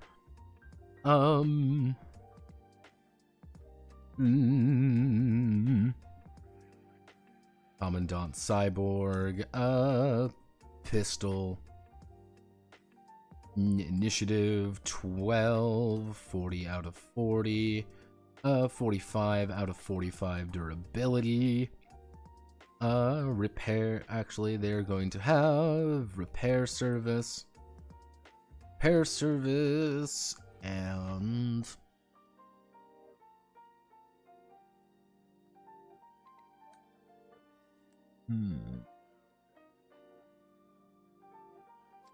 so no, we're going to do minion, master and commander, and minion master.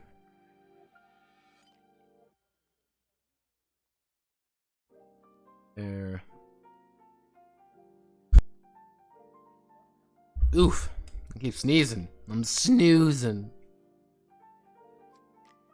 And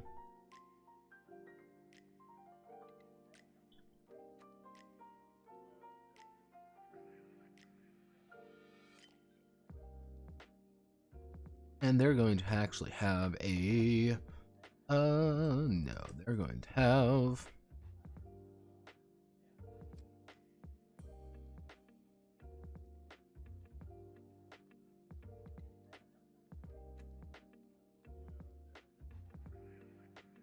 they're going to have the move ally technique. They can move their people because the Commandant Cyborg's a bitch.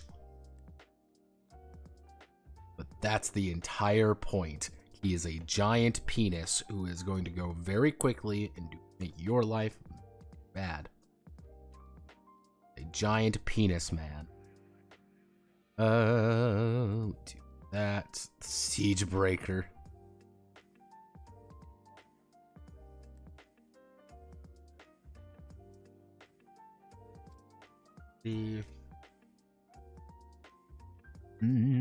We can slap an image. Actually, we can do I'm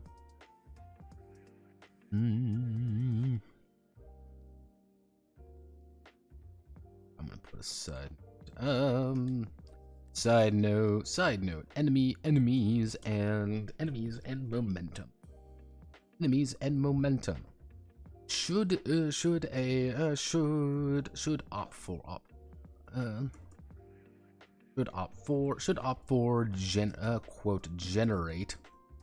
generate momentum from a critical or an effect they will not have their own momentum to manage.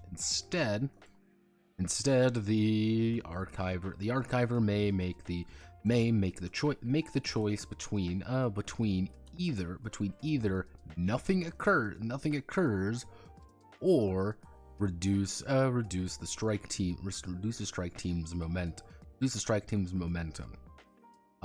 Personally, if you are reducing I would recommend nothing occurring. Nothing occurring due to the value of momentum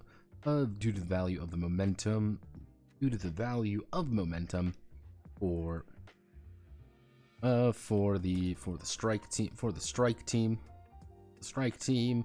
but if necessary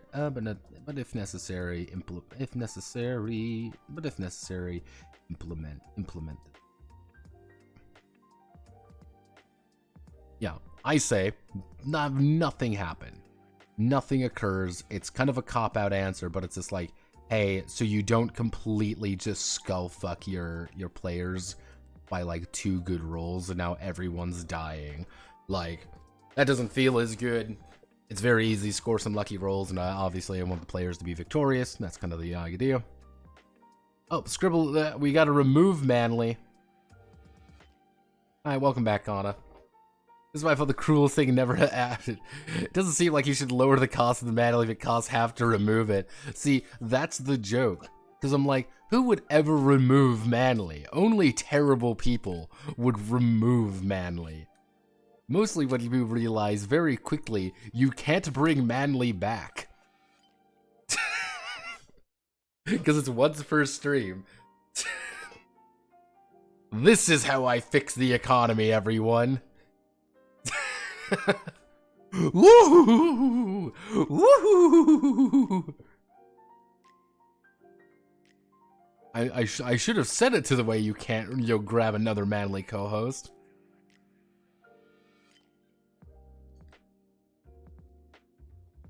Manly KIA.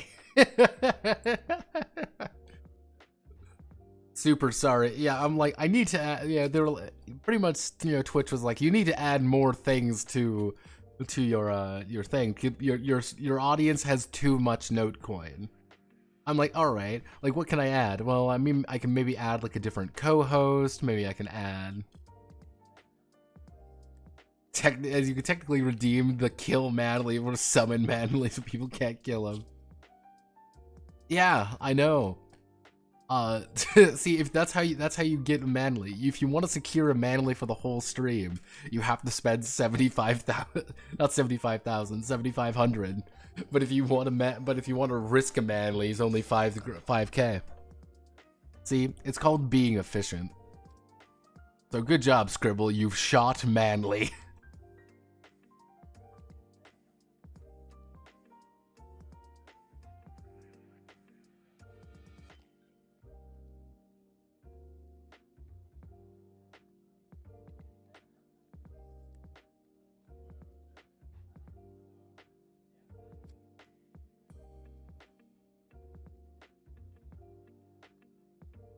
Oh, focus. Okay, we gotta go back. We gotta focus. See, this is what happens.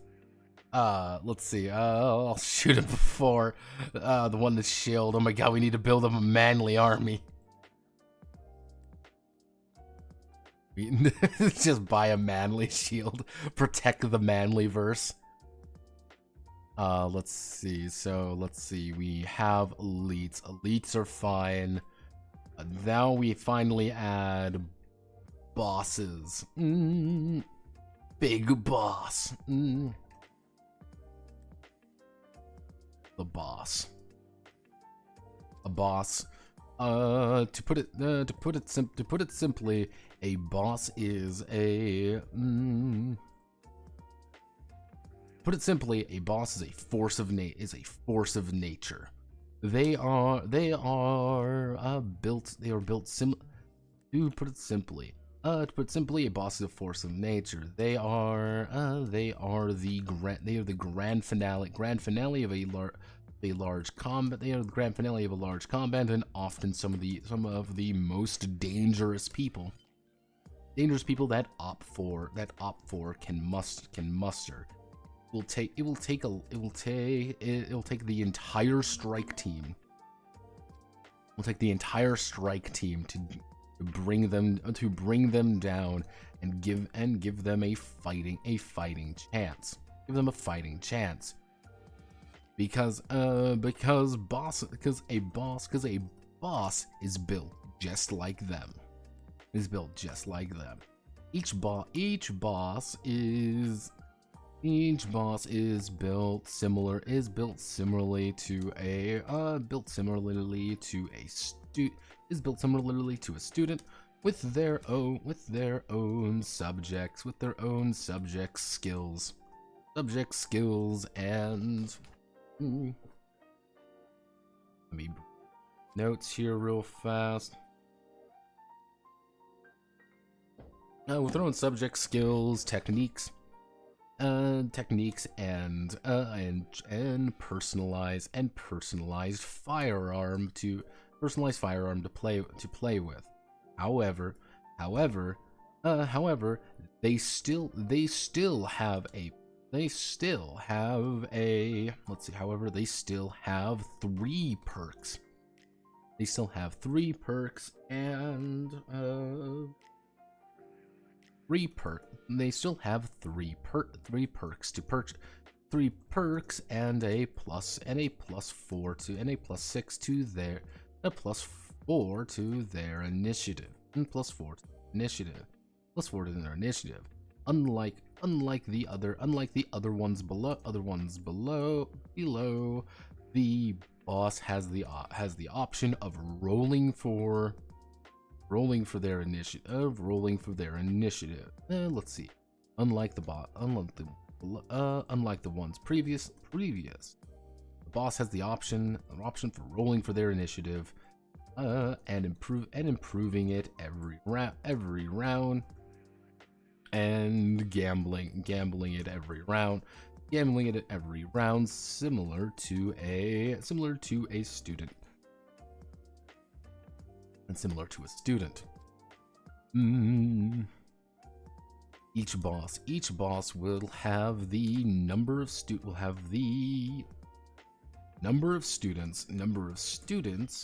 plus gained commendations plus commendations as will have commendations to work with. Commendations to work with to outfit themselves. So a four student strike team with a total of 5 commendations would be fighting a boss with 9 total commendations. In addition to everything else.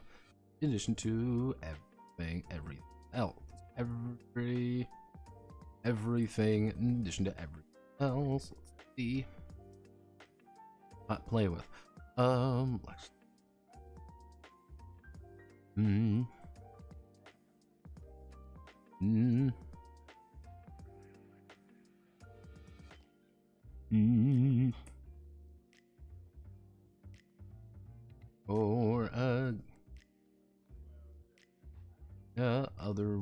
ones at level or gain other ones at gain new ones or gain new ones at level 1. However, they still have 3 perks, +4 to their initiative, unlike the option rolling, total accommodation in addition to everything else. In addition to everything else. When they cross when they cross the 10 commendations threshold, the 10 commendations threshold, they too when they cross the 10 commendation threshold, they too will also gain an EX technique to use against the strike team using the same rules as them. A boss is the ultimate test of endurance, test of skill and ability that the strike team will have to deal with. Test of ability, generally speaking,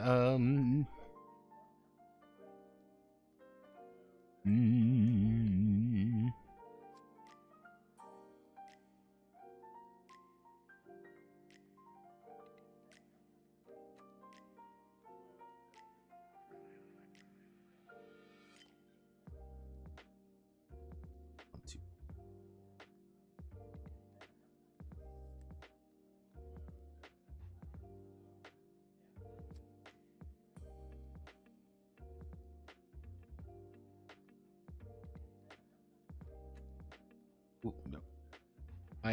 We want to bring it all the way down here. We want this.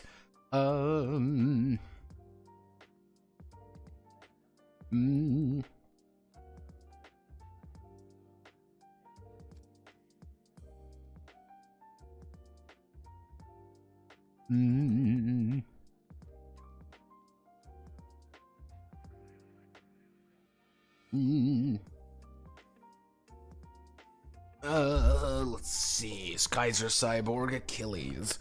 Achilles is a brick of a man in life, and in his current state of agonizing cybernetic hell. The state of cybernetic hell has become only stronger and more angry at the world. Armed with a gun, armed with his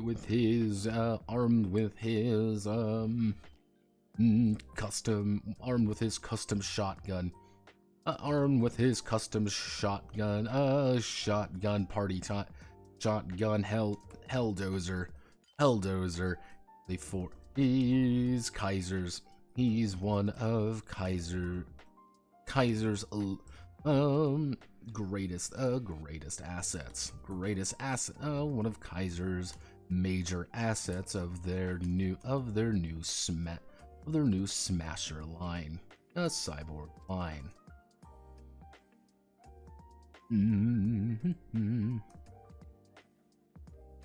So let's see, we want to generate, he's going to have, let's see, he has 12, I believe it's 30 points to spread around, to do this correctly. We do this correctly, we've got 30 points to spread around,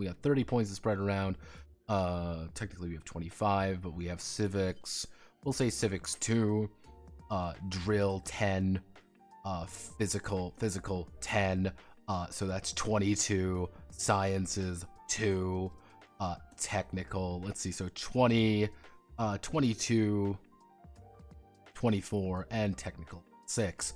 He is not a fun person to deal with. He is a barely human, nightmare cyborg.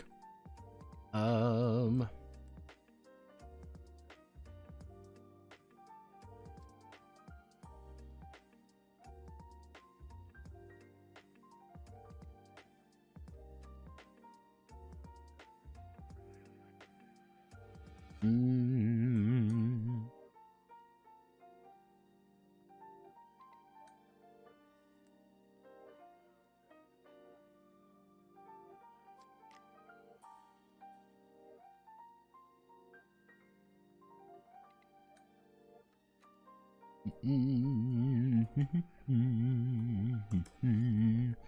So he has 20 points to spread there. He is going to, he's gonna bump that out. He's got 100 points to spend there, up to a 75.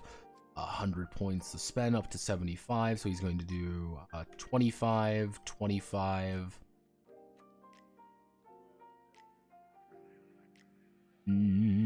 25, 25. Yeah, I know. I think bumping literally every single thing up to 75 for him would be most appropriate, because he's a brick shithouse made of sadness and complete agony.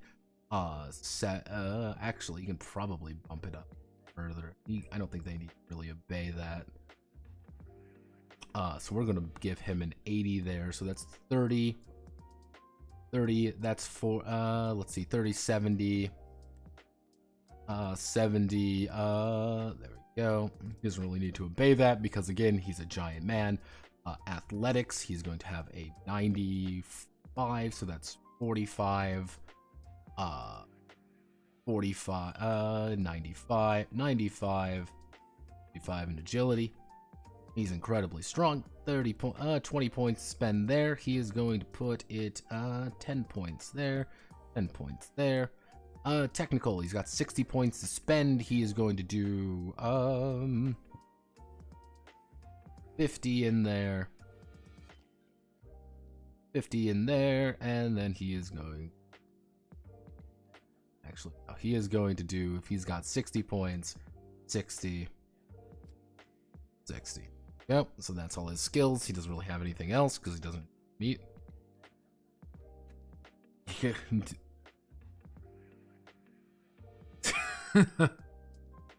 Boss, you killed a child. Amazing, amazing. You're doing it. Ooh, right. Okay. So you've got all of these. So you've got your basic skills there. Next, we're going to have to deal with your correctly. Do. If we just go down the list effectively, if we just want to make that, we're not to assess his health. I'll probably do it like, I might have to make a chart for them. That wouldn't be a chart for them.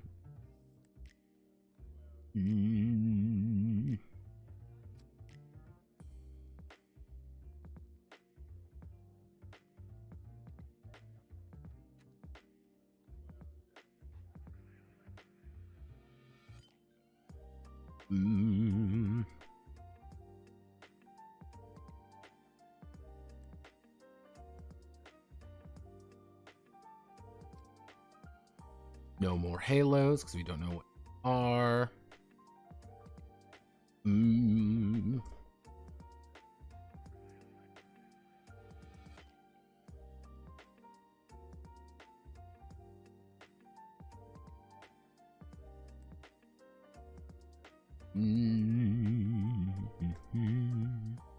Hallelujah. So we're going to make you 50. Actually, what we can see, so if we raise it by 20 across the board, there we go. I think that's perfectly reasonable, giving a tank character 65 fucking HP. The literal embodiment of fuck around and find out. I'm going to kill you, Lamau. You look like a fuckable slice of meat. Oh no, what do you do? I'm a fucking belligerent psychopath.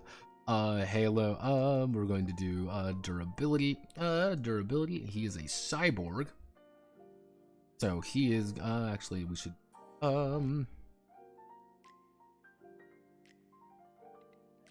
he is going to be an enforcer. So he gets his rocks off by and we can probably change these.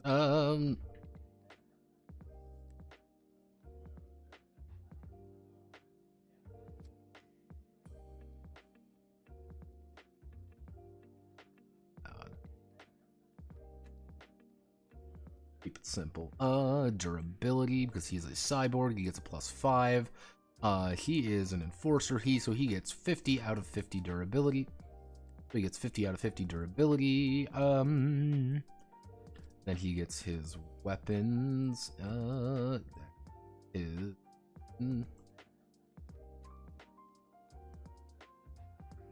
Techniques, if we go up here.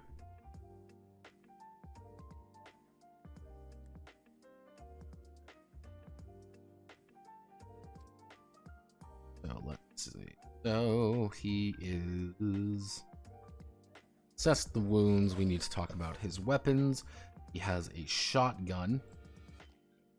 He has a Helldozer. He has Helldozer, which does 4, 2, right, spread, attachment 2, attachment 1, and now to armor. He has no additional armor. We might give him the utility items. He gets 2 utility items. He's going to have frag grenade. He's going to have a frag grenade, and he is going to have a frag grenade. He's just going to have 2 frag grenades. Why? Because he's a scary man who wants to hurt people. He is going to have Dragon's rounds.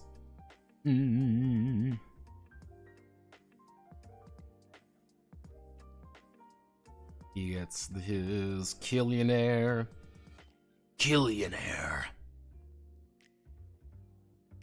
Kilimanjaro. You only get his first combat technique, which he is going to just deal direct damage target. Direct damage target. That's his first one, and since he is going to get it at level 2, then he is going to take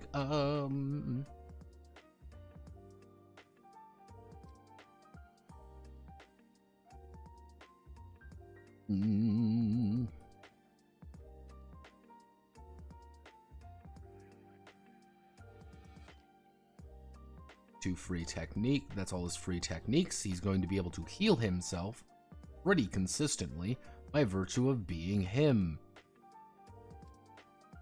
Now he gets all his commendations. He's going to say a little sooner. Say he's going to have. We're gonna give him 4 commendations to play with. Like, this is a opening character. Let's say he's an opening character, like an opening minion or opening villain. He gets his 3. Actually, let's assess what his perks are going to be. He's going to be armored up. He's going to be armored up, and he's going to have a fucking and he's going to have heavy armor. So that increases his health by 25. So that's going to be one of his things, 25, and he gets 3 of these. He is going to be combat tuned, +1 damage on his weapon. And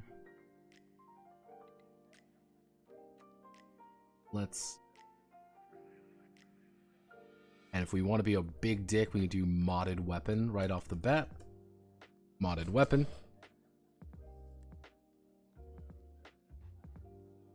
Cool, so he's got all of that. So we go back up here real fast.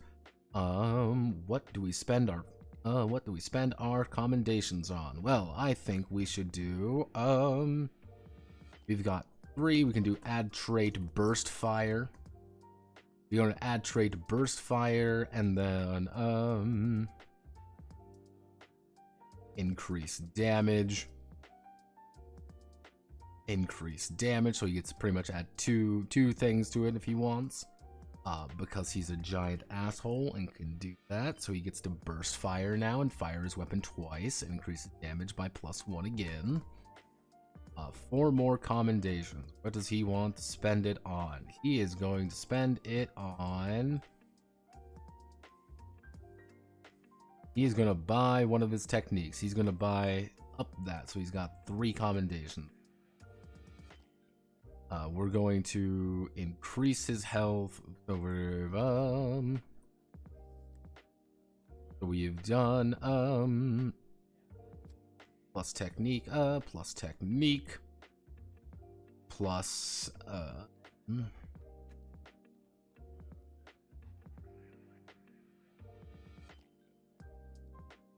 what else do we want to? Actually, we can do plus elemental weapon blast. So he just gets to knock people around a little bit, so that's 2. And we will do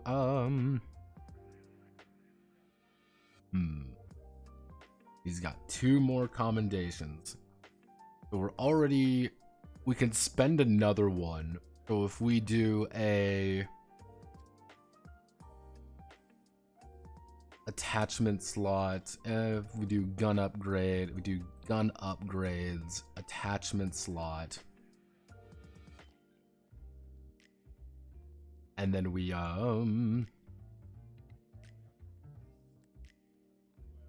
range decrease, so we get another attachment slot, but from there we'll be able to grab a new one.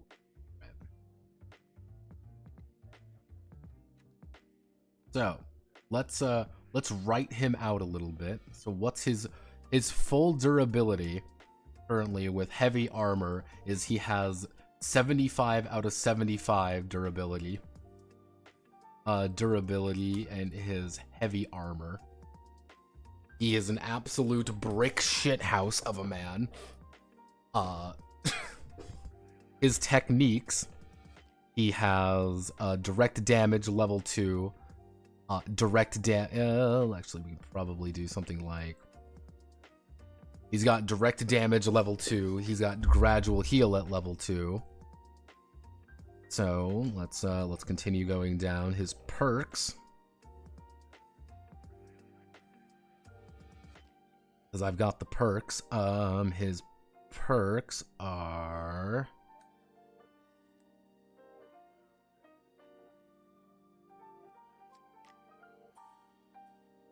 There we go. He's got a modded weapon, so actually probably something like that. He's armored up. Armored up. Combat tuned. Got a modded weapon, an extremely modded weapon.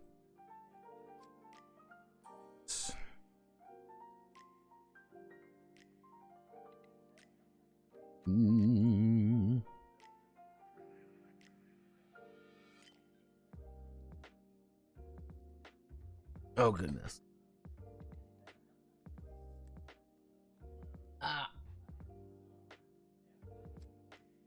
Oh. Oh.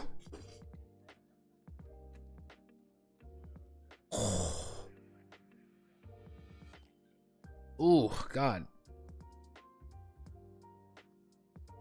See, you know it's bad when you get you're like you stretch at just a weird angle and it's like, oh God, I fucking pulled a muscle in my gut. Ah, I can feel it.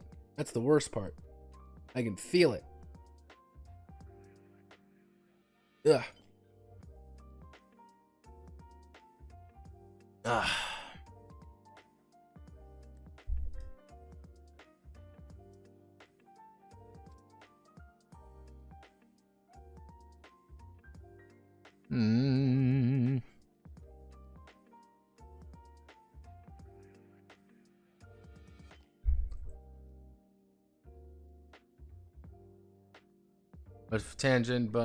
A bit of a tangent, but in a game about zone combat is roughly 10 meters too big for a zone, or about right. If you're doing zones as in we're rushing at one another to bash one another's skulls in, It could be a little bit big for some people to kind of visualize, but I mean, it's fine if you're doing that kind of scale. Just keep it consistent. That's the big thing. Keep it consistent. If you fail to keep it consistent, people are going to get real confused real fast. So, we've spent all our commendations.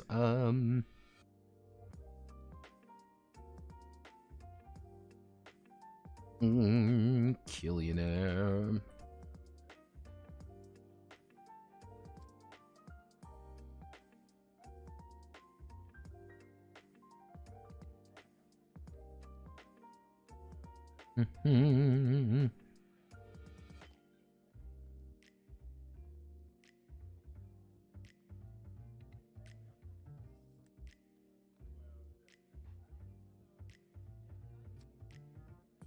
Firearm. Firearm. So our final firearm, if we really take everything here, so we don't have to worry about Killionaire anymore. We don't have to worry about any of this. So, but overall, we have combat tune for +1 damage. That increases it by that. Gun upgrade, we got a second attachment slot. So that's cool, but we have to decrease the range to 1. But we also increase the weapon damage by that, and does elemental blast damage. We need to choose a second modification for it, and a new attachment for it. Had trait burst fire, and it does actually have burst fire on the fucking thing now. So he can attack twice with the thing that has a potential of doing 18 damage every round. If he gets even remotely close to you, he can do a shit ton of damage. But you know what? That's the point. That's what he wants to do.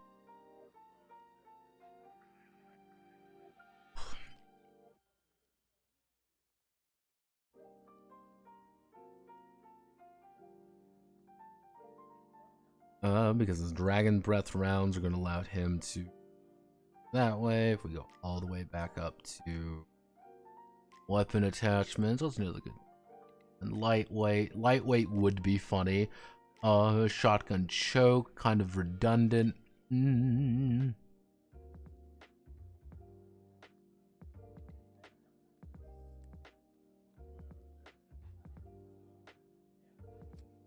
Guess we can set a 4.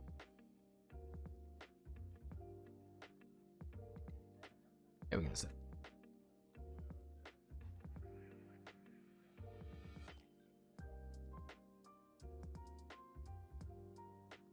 I'm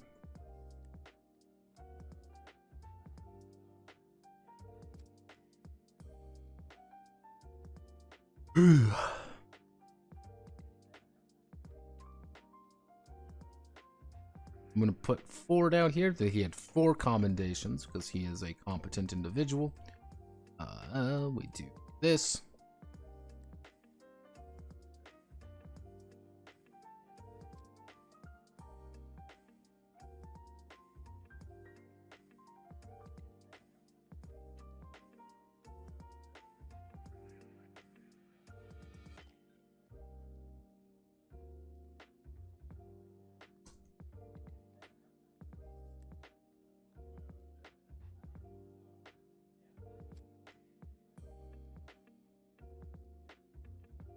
I've effectively made Adam Smasher in the Blue Archive tabletop role-playing game experience. Is he appropriate for the Blue Archive unofficial tabletop role-playing game experience? Probably not. But he is also a brick shithouse, and he is very, very fucking scary.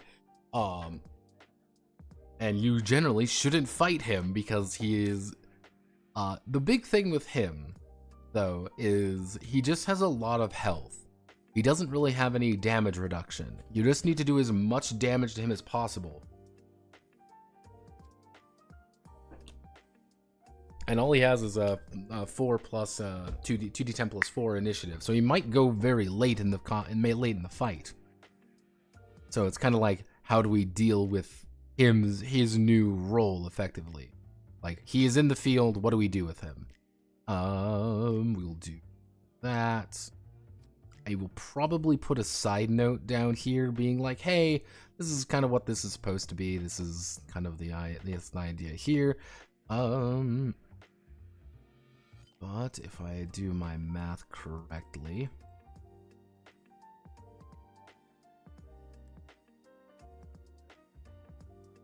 but if I did my math correct, very rare occurrence, I know.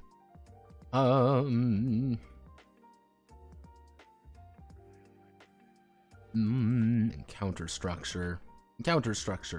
When the students enter a combat operation, they will encounter a series of enemies. Enemies with the intent of stopping them or outright destroying them. Stopping or outright destroying them. When the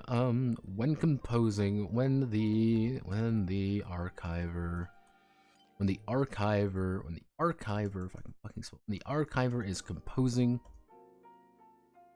is creating the combat operation. When the archiver is creating the combat operation, they will take the number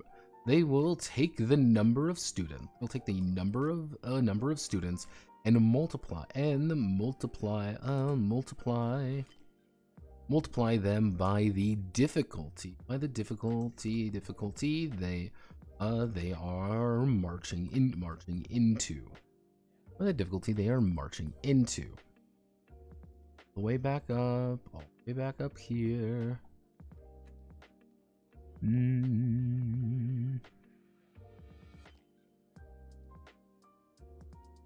By the difficulty they are marching into.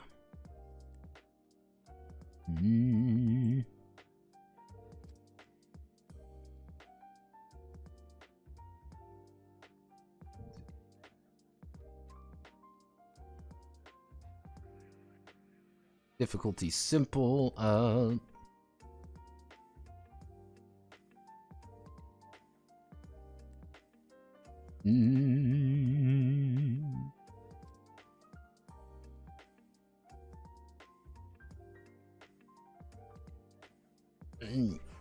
If we do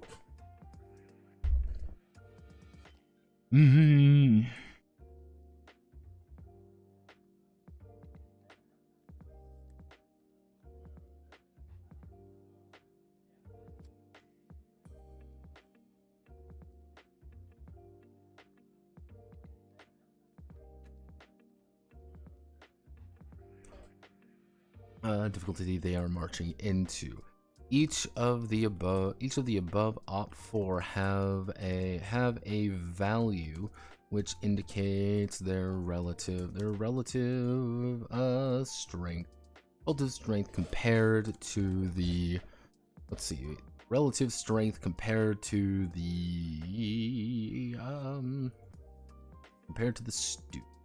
the students. When creating a scenario, the archiver will take the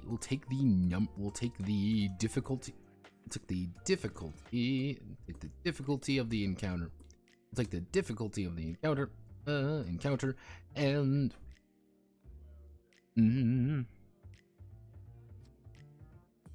take the difficulty of the encounter.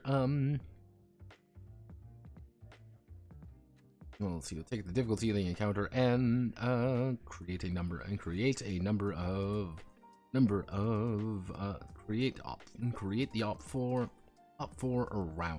around it. Create the op4 around it. Minions are worth 0.5, are worth 2.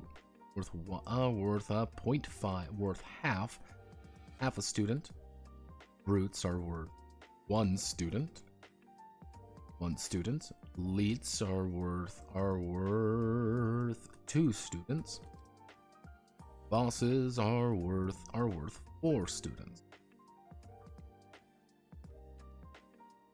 Are worth 4 students. So to compose a basic scenario, a basic combat operation. A combat operation against Kaiser of hard difficulty average difficulty with 4 students. The archiver will have 8 points to build the force. A little bit weird, but right, it should. If I'm right, it should work. If I'm not right, this is going to be janky and not. It entirely is reliant on the fact that I can do that. I have faith in myself. Don't really believe. We do.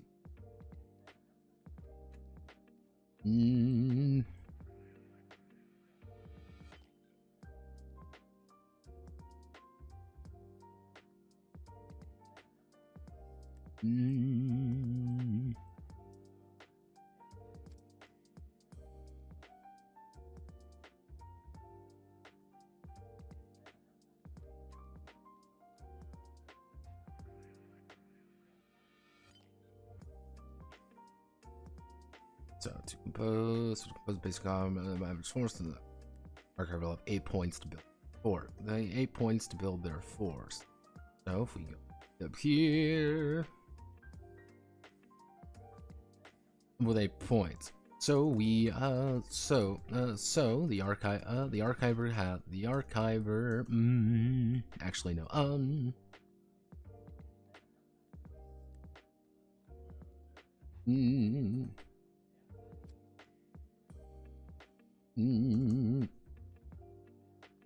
Kaiser student squad of 8 points. So we'll do 8 points.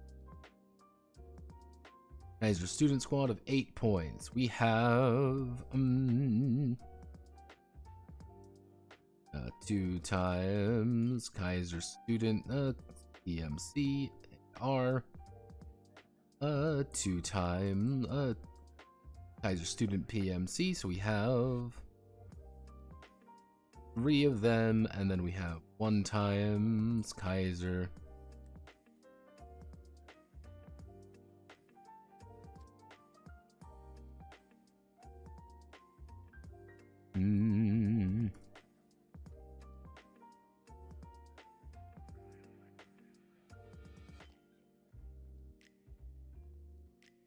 We're at 2 points. So we go down here. Actually, we could probably do 6. That will be 3, and then 2, 1. So we've got 4 points currently. 1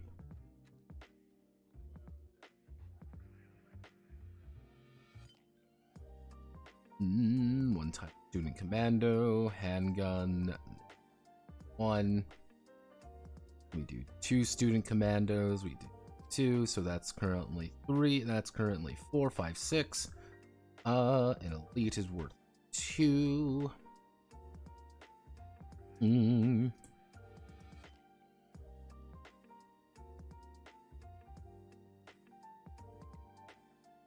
There we go. That is an average encounter. A lot of basic soldiers. You got a PMC sniper in there. Is that good work? You're pretty much outnumbered right off the bat, but you've got techniques and they've got no techniques, but you can shoot the rifle. Maybe we bump up the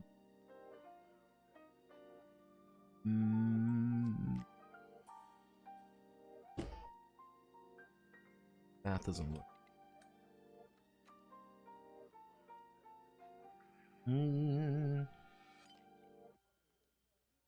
The D616 system, I understand how to do the D616 system. It is a fucking alien thing, though. It is completely alien, and it is made what I can really only assume by people who do not know what role-playing games are. I'm very curious. So let's see. Yeah, it is weird as fuck.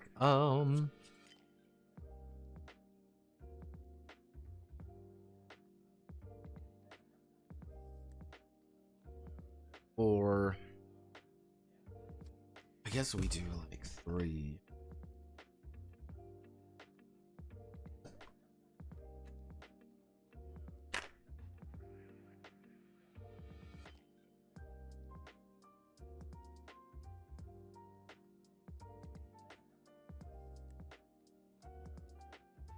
It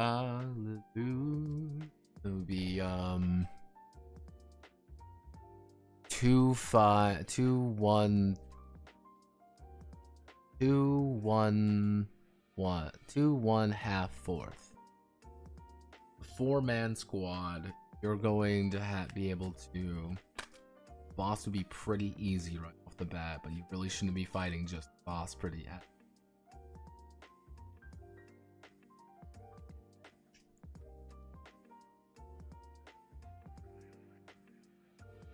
Am I looking? Bump the numbers up by 1 each. Do we do something like 2 4 6? So a standard, so an 8-man squad. We want to do the 8-man squad. This would be 4 for 4, 2 for 2. It would be worth an average, so that would be 6, and then we do 1 would be, that's 2. Actually, no, this is an average encounter. If we do an average encounter with 4 students, we drop you, and then we just do that. So it'd be 1 commando. It'd be 1 commando and 4 PMC students would be a pretty average encounter for 4. That seems wrong. 0.513.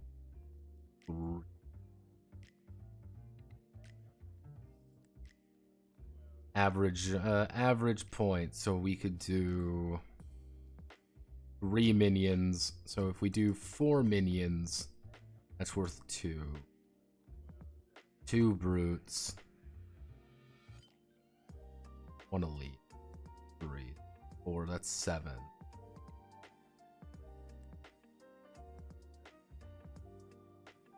That would be a full. That would be a pretty average encounter. 4 3 1. You can overwhelm them with numbers.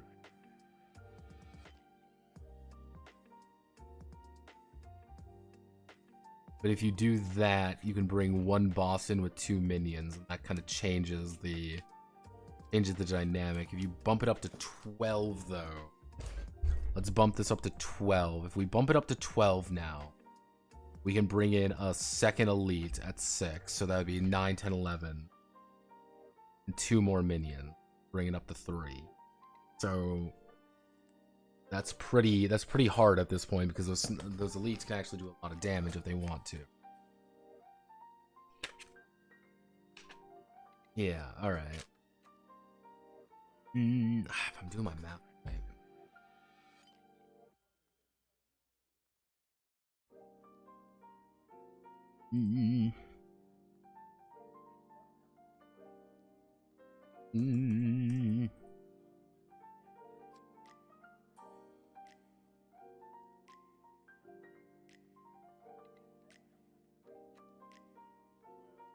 So let's see.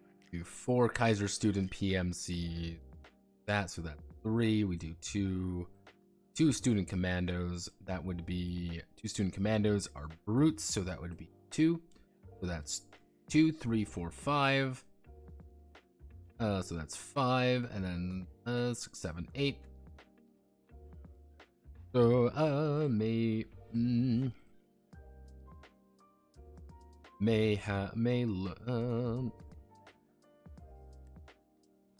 may have four student PMC these AR, two student PMs, well, two student commandos,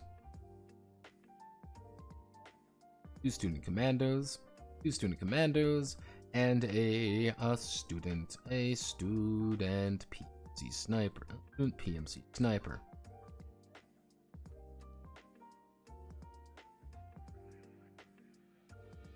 I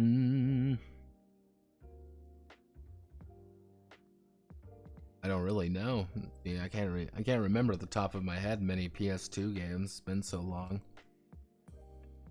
PS1, NES. A lot of them are like Final Fantasy stuff that I remember playing. There we go.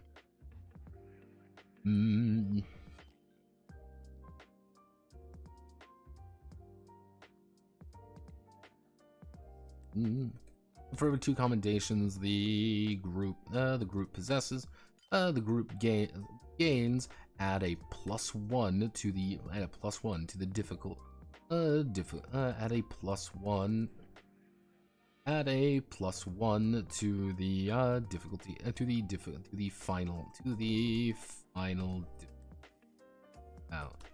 difficulty value. So we in here. So a four student squad with four commendations would having with average encounter with average operation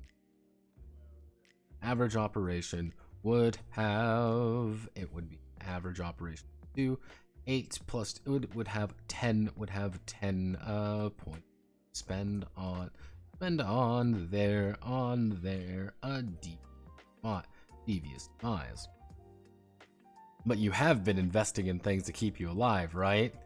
That would be real silly if you weren't. Hee hee hee hee hoo hoo ha ha. Basic encounter structure. If my math is correct, everything should be here. Okay, managing our own private oasis.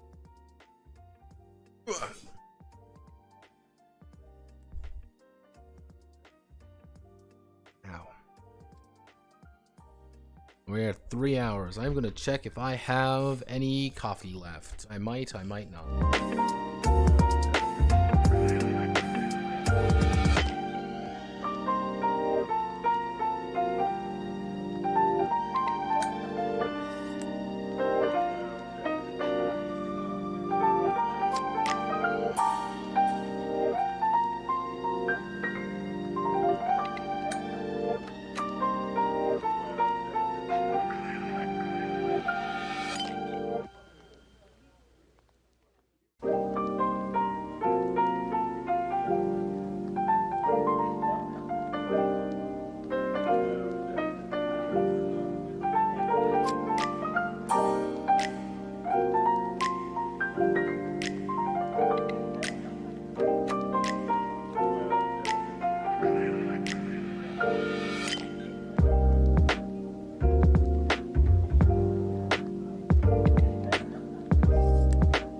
let's fucking go.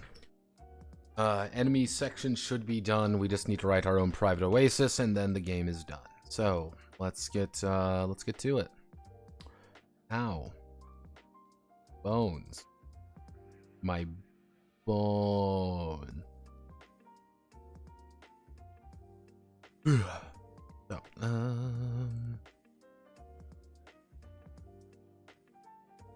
clubs define the political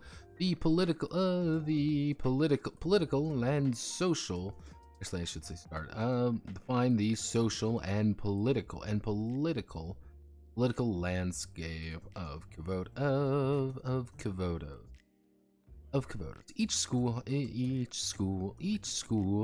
hosted dozens of clubs that operate on their that operate independently, often securing with funding from the school and their student council.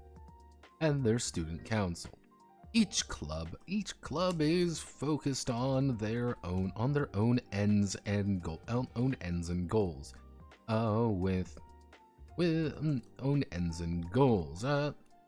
Let's see, focus on their own ends and goals. Some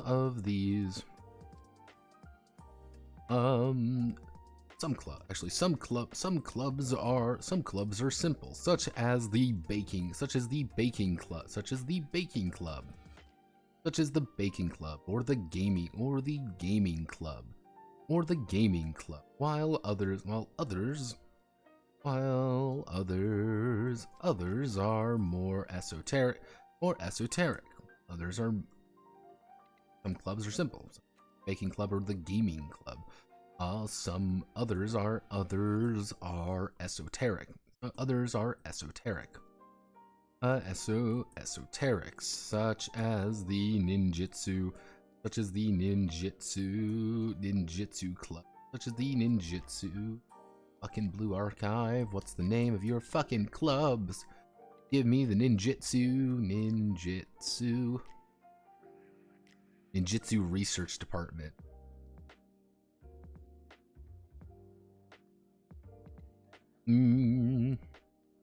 Such as the ninjutsu research department, or what would be Halo Research, or the Halo Research Association. Perhaps the unfortunate reality is fortunately, many clubs are also political in nature, such as Gehennas. The clubs are also political in nature, such as Gehenna's Pandemonium Society, as well as Trinity's Tea Party, regardless of the quote supposed purpose, regardless of the real purpose of the club, they still need to produce results. Many of these are about creating, developing, researching, and occasionally just having fun. But something must be done. Something must be done to continue their existence. Their legal existence.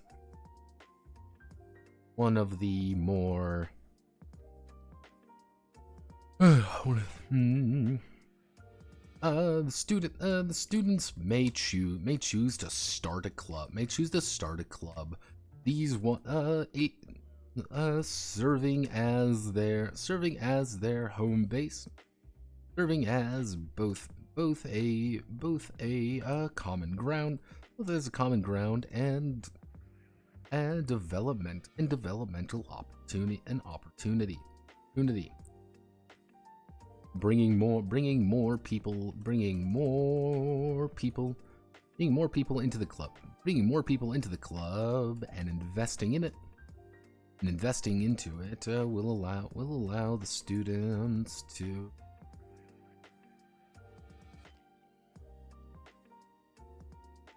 ninja magic.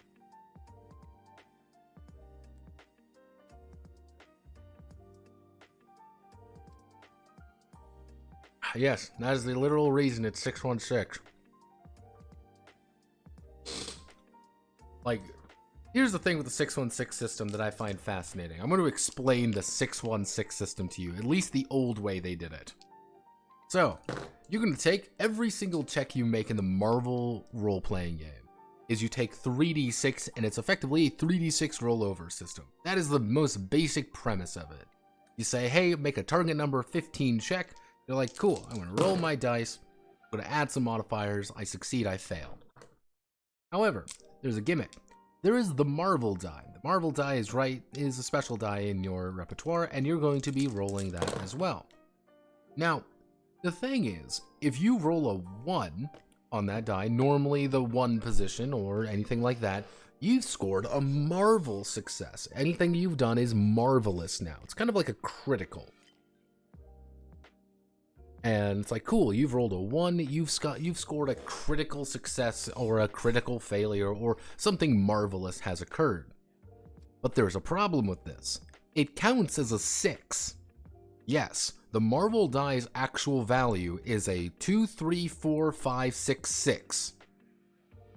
Except if the other 2 dice also roll 1s, then it counts as a 1.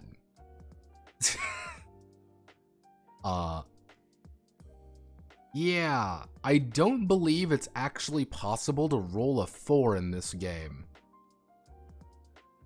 Yeah, that's one of those weird bits where, I guess if you roll like, a 2, a 1, and a 1, like you can roll a 4, technically. Like, but, yeah, it's a little bit funky. I have no idea why that's the case. That is actually how the main system is resolved. And I remember in the old version, at least, Marvel successes were incredibly important to actually how the game functioned.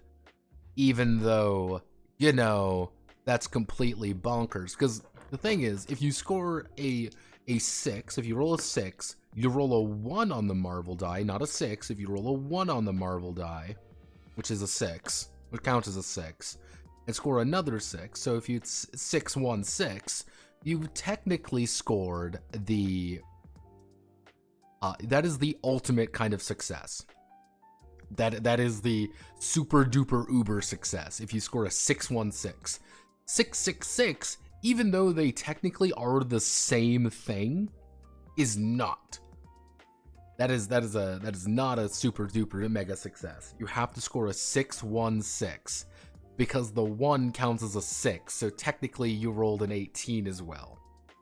Even my 5-head ass understanding of Even if my 5-head ass understanding of game design, that's fucking dumb. Technically, in 6 on 6, because 6 is actually 1, and 6 is 1, and 1 is 6. So fuck you. Yeah, you get it. You get it, Purple Wizard. It's really easy to succeed dramatically? I don't fucking know. That's the thing is, you have a 1 in 6 chance of scoring that marvelous result. But if you score that and you roll, you also can end up in a chance where you roll a 3 or an 18. It's really, the math in that system is completely skull-fucked in about 19 different ways. It's very interesting. Why didn't we have a second Satanic Panic Journal 90 in the 90s, even though there was Grim Dark 90s? Because there's the Grim Dark 90s and everyone was an edgelord. Quite literally everyone was an edgelord and no one gave a shit. That was the funny part. Everyone was coming off the first Satanic Panic and no one cared anymore. It's just like you're talking out of your ass. It's just a game. Student start a club, serving common ground for development and opportunities. Bringing more people into the club and investing into it will allow the student grow an influence and also have some extra hands to assist them in their endeavors.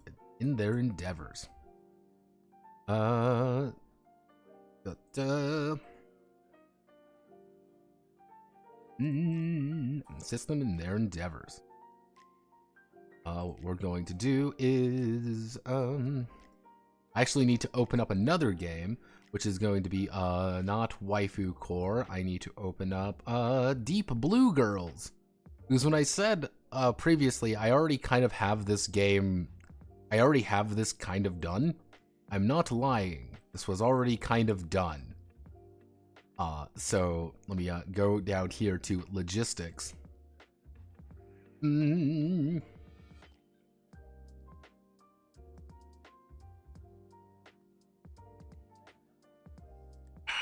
Time for currency exchange.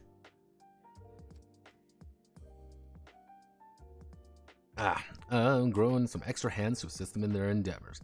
Building up the club. When they first start out, when first starting out, the club is little more than a glorified closet in one of the school buildings. In one of the school buildings.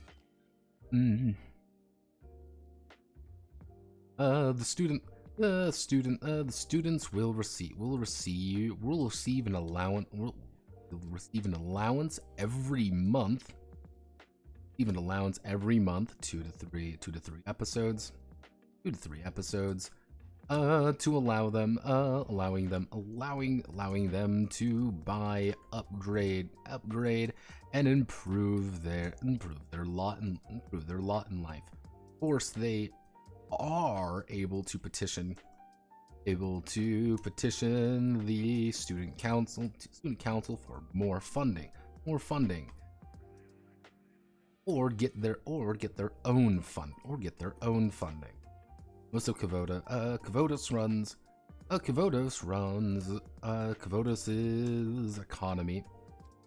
economy is run by the schools and managed by the GC. The most common currency, if we go to currency blue archive, fragments, credits.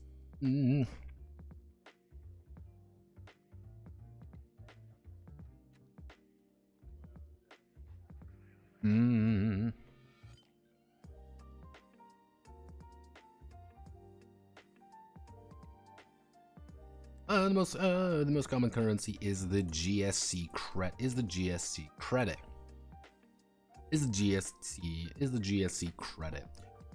Able to be used anywhere in Kavodos.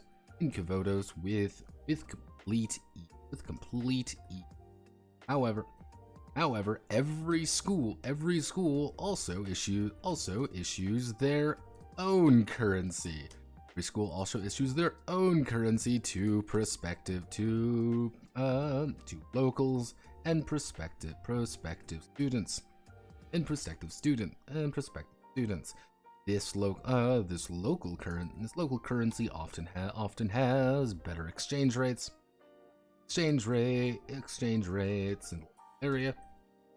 in the local area, and is more widely accepted, and also only accepted area, and the only currency accepted at school shops. At school shops. The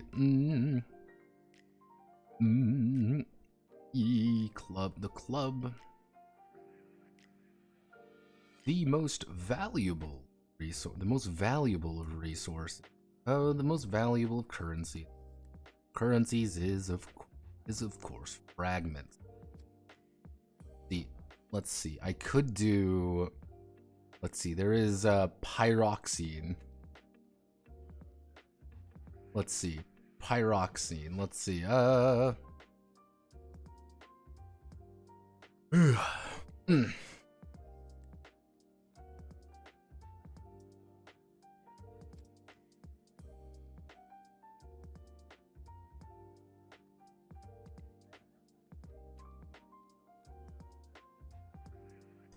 Pyroxene. Is pyroxene...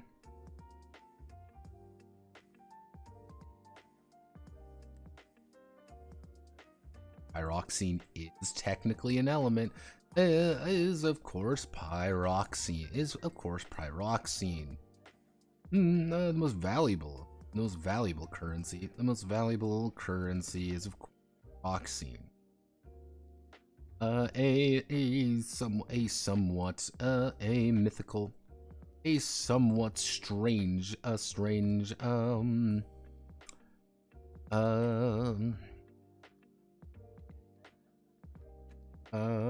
rock forming, meteorite, strange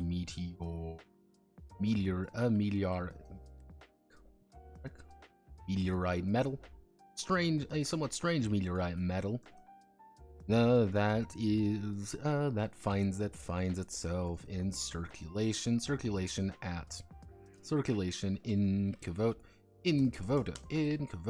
due to both intensifying and agitating halos. Because we don't know if pyroxene's an actual thing, and like other people aren't paying too much, aren't we? These really easy to succeed dramatically, fuck up dramatically. Why don't we have a second satan? Gold inflation must be a real bitch to deal with. Yeah, a little bit. So let's see. Kubotas do the intensifying and agitating halos. Its value is intense, and competition for the resource is equally so.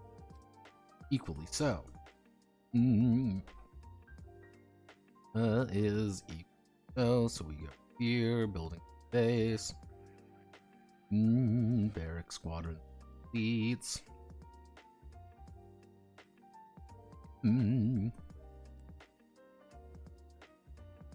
Okay, so how do we want to?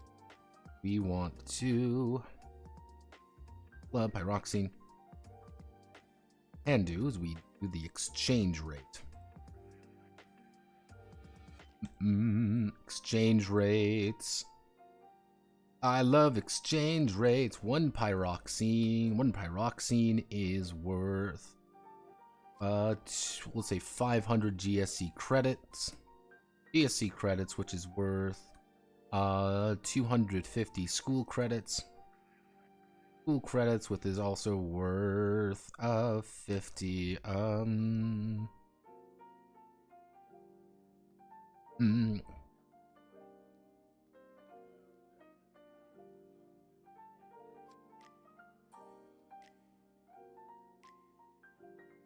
50 supplies.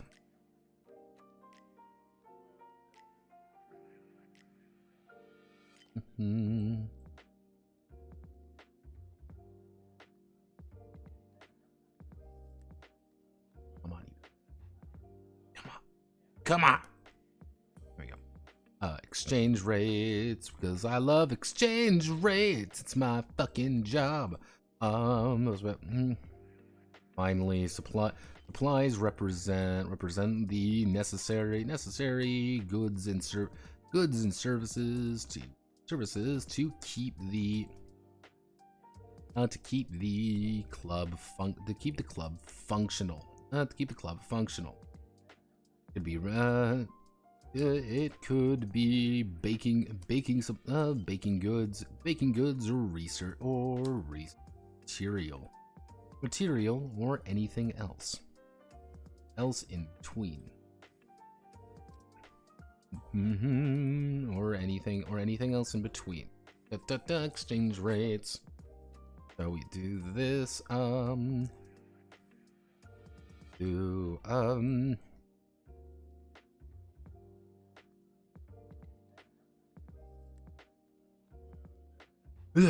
first starting out, the club room will have enough room to manage. Let's see, club room have enough room to manage a total of 10 students in the a total of 10 students. Not a whole lot, but each every student recruited this way. Okay, let's see.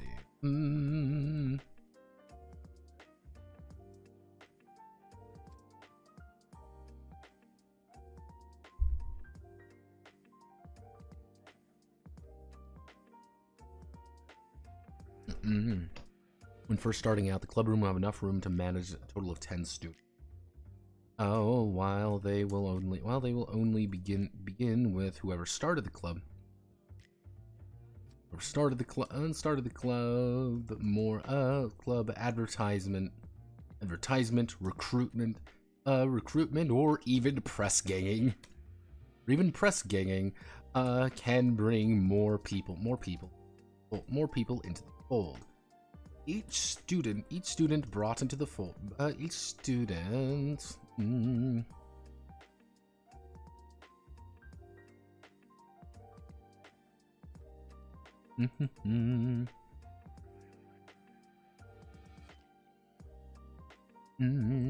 Let's see, each student. Actually, if we go up here.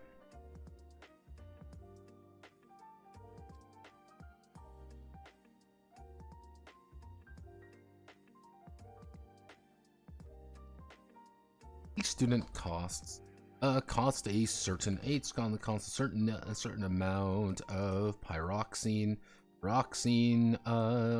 GSC credits, or school credits.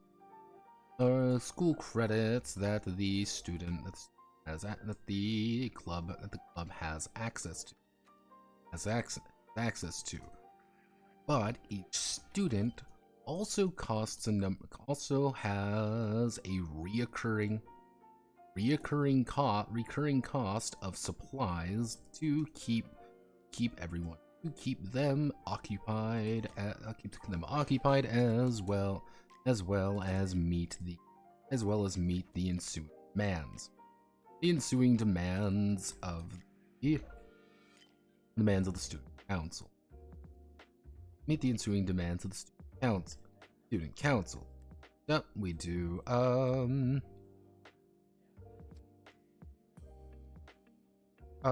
should we a student students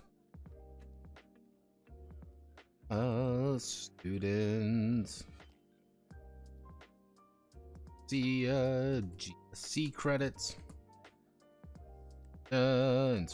right, school credits. New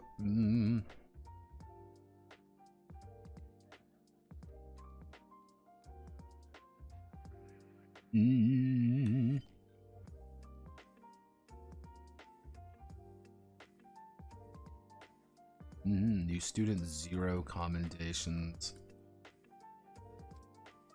Are you seeing what I'm doing here? Maybe you do, maybe you don't. New student first year. 3 commendations second.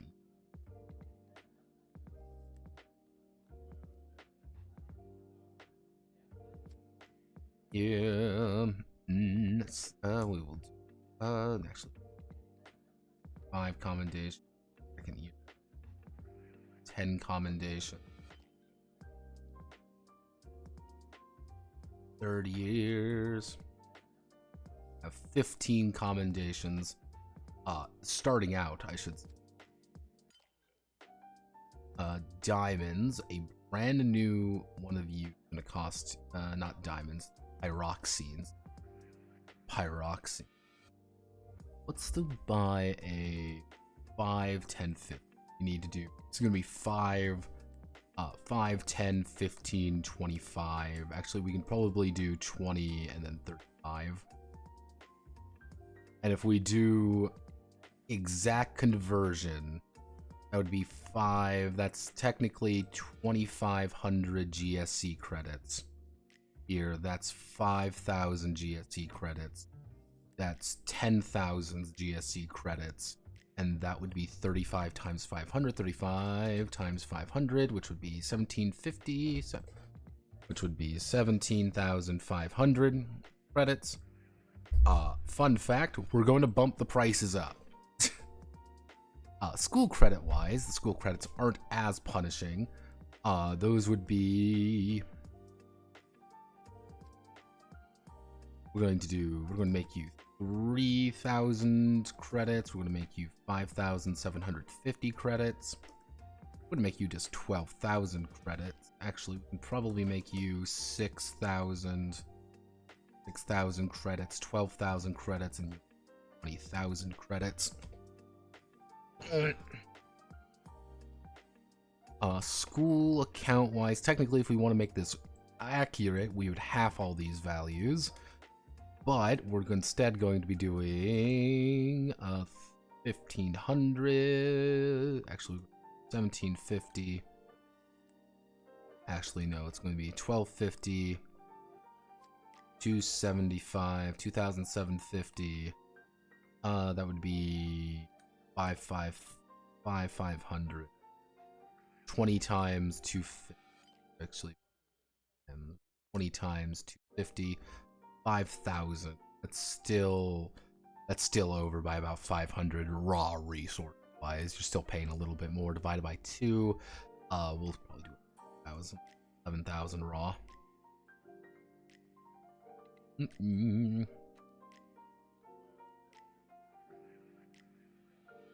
Each new student recruited into the club is a new character that one PL may claim as their own. If their student is ever, if they may swap between any of their available students and bring them on combat operations if they so wish. If they bring heard that all. Ooh.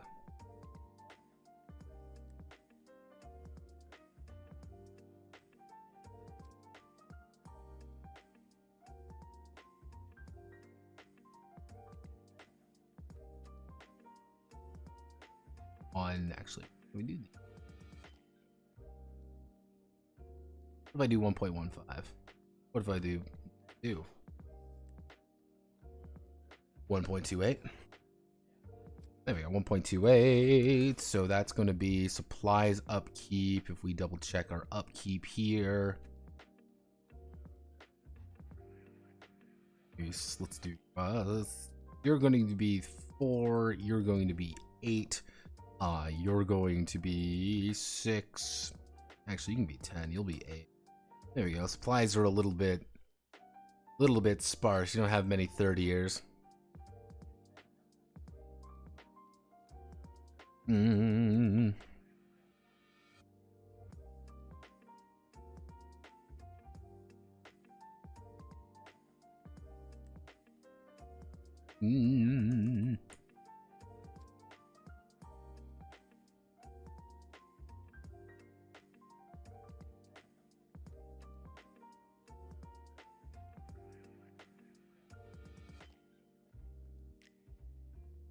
There we go.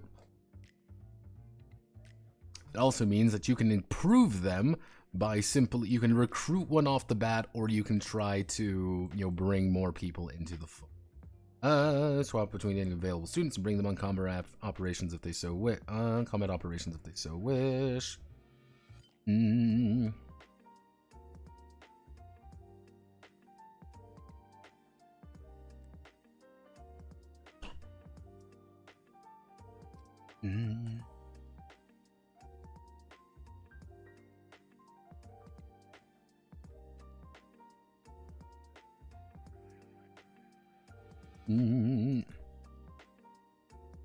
If the club is unable to maintain upkeep for any of their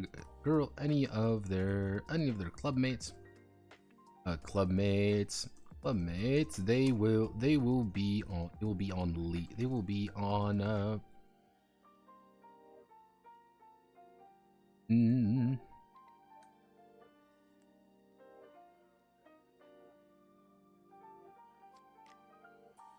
they'll be on furlough. They will be on furlough, unable to be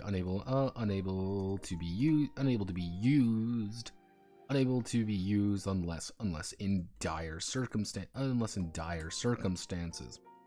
If they are brought out of furlough, and required to undertake a combat operation, they cannot use any momentum actions, including techniques.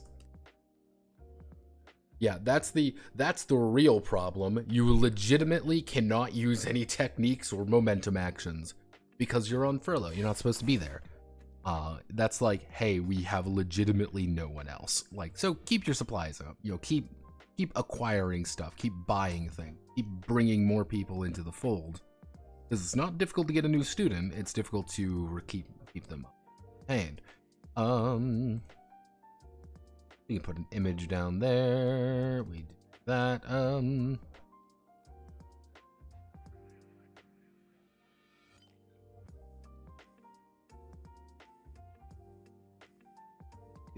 Expanding club room. The club room. As the club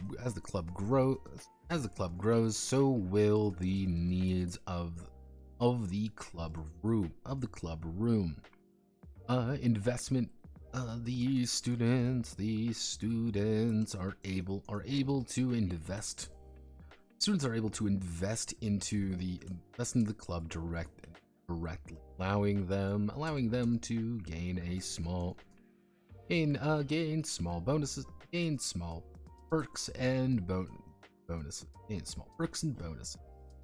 Go over here, we get this, and here, and this button to same text, and we go up,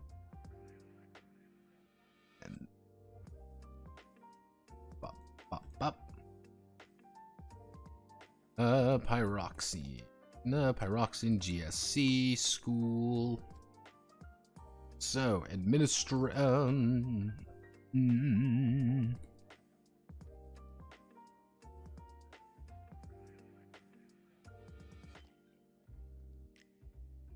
don't think that's dorms.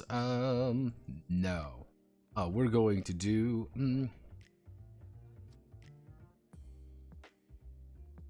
anything, any addition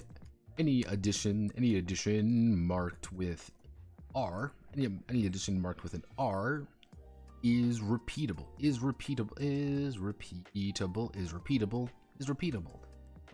Allowing the students to constantly improve certain aspects of their little slice of heaven. This is all completely optional, so it would be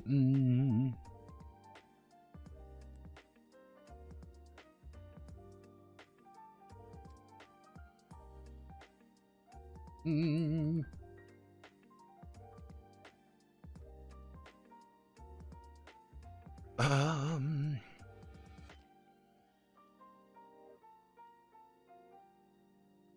Snacks, permanent snacks. Reduce all clubmates by half. Of clubmates by half. Intelligent station.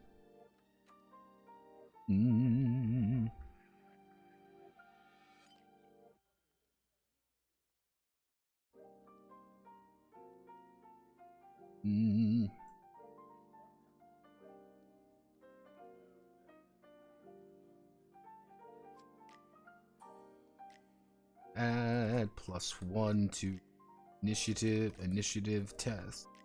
Add +1 to all initiative tests. Let's see, mess hall.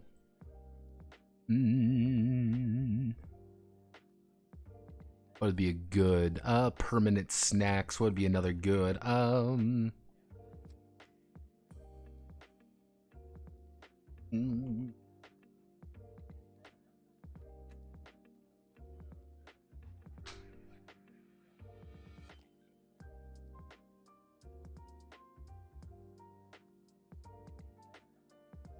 Nice actual furniture. All.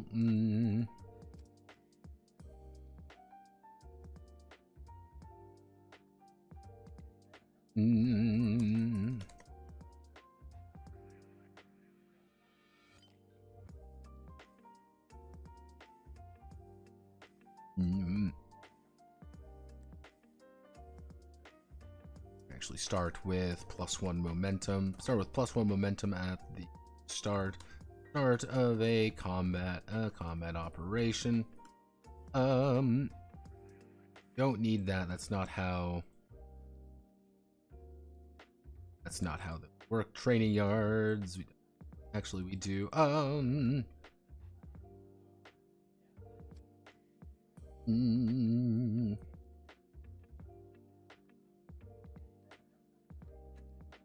mean, like, what would be useful things? Let's go through this fucking mess yet again. Let's do skill boost. Skill boost would be nice.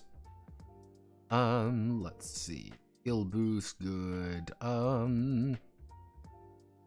Subject boost would be cool too. Kind of like you're part of that, you get a little bonus to it. That's neat. Free specialty. Free specialty is nice.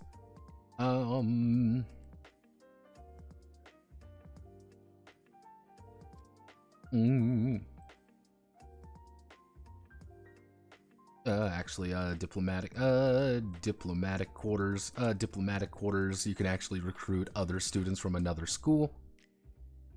Let's see, strike team, so,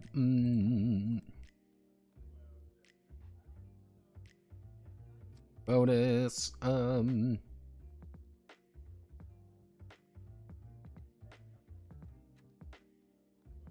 weapon up, actually no, not a free weapon up. Durability bonus, bony.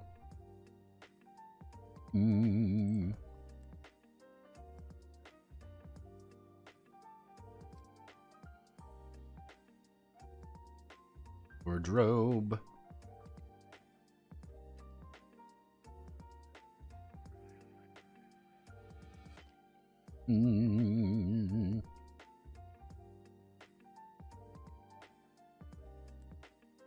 Massive income.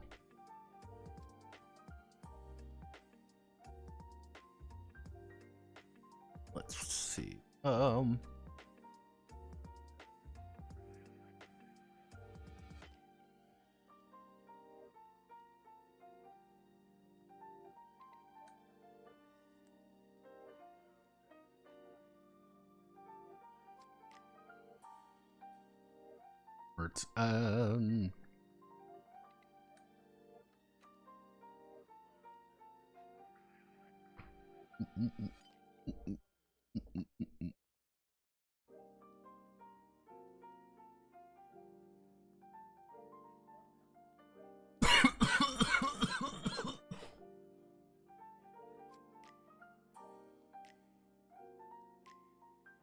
Training,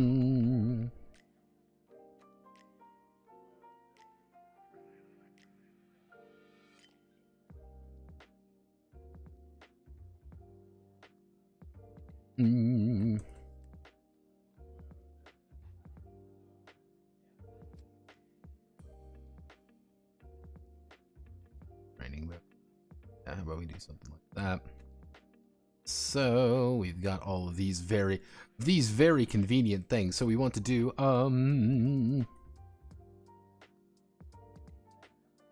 skilled skill booster. Skill booster. We're gonna pyroxene. We're going to keep the pyroxene the same. We're going to increase the cost here. We're going to do that a little bit. Increase.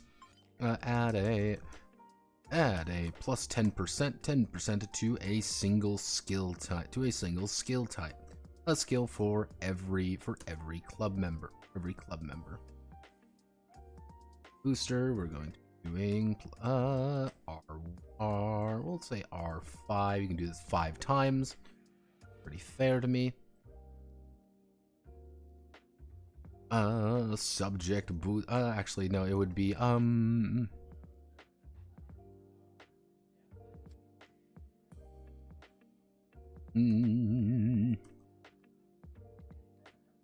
study room.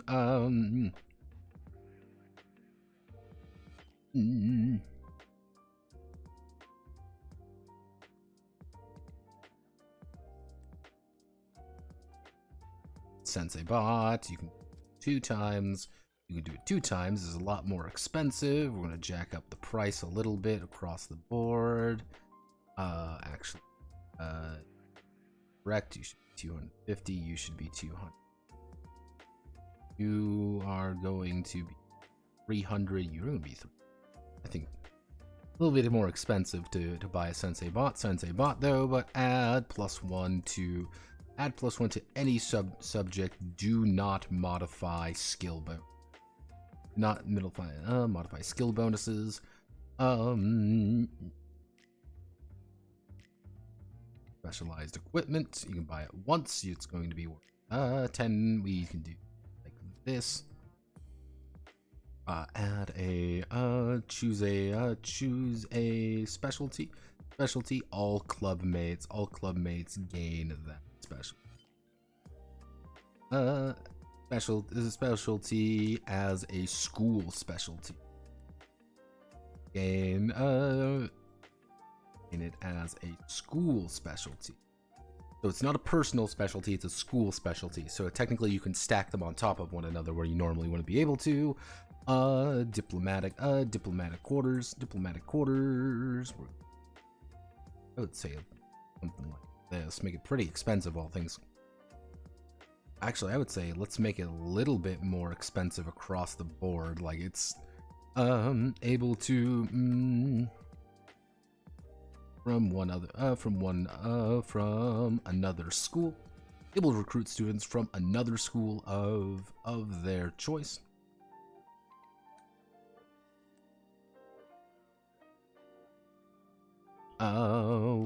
Durability.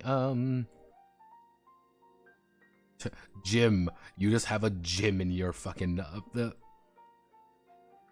gym.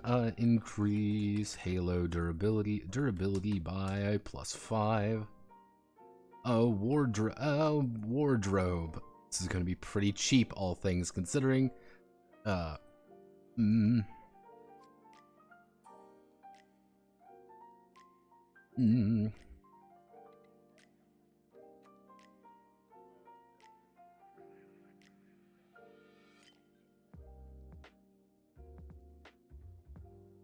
Includes uniforms. There we go.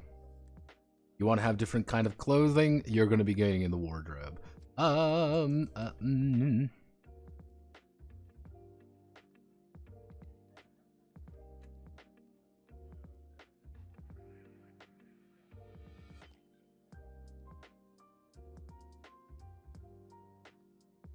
Actually, going to jack that up. It's going to be a little bit cheaper to school shop.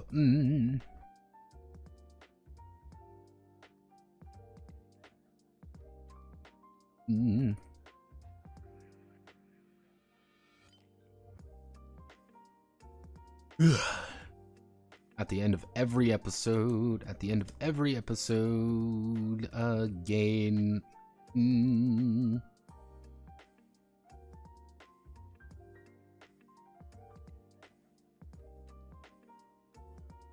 Gain 10 school credits. Gain 10 school credits. School shop are 5, so you can technically get 50 school credits. You invest a lot into it. Business operation 25, which is going to be a hell of a lot more expensive, and even expensive if you're choosing that. So at the end of every episode, gain 10 GSC credits. Hey, you actually run a business. You just get money. Sniper support. Sniper support is going to be a little expensive. I'm going to be something like this.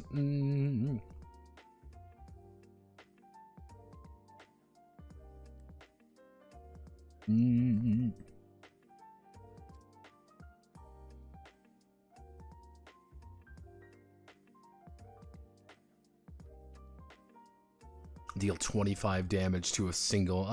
Make a actually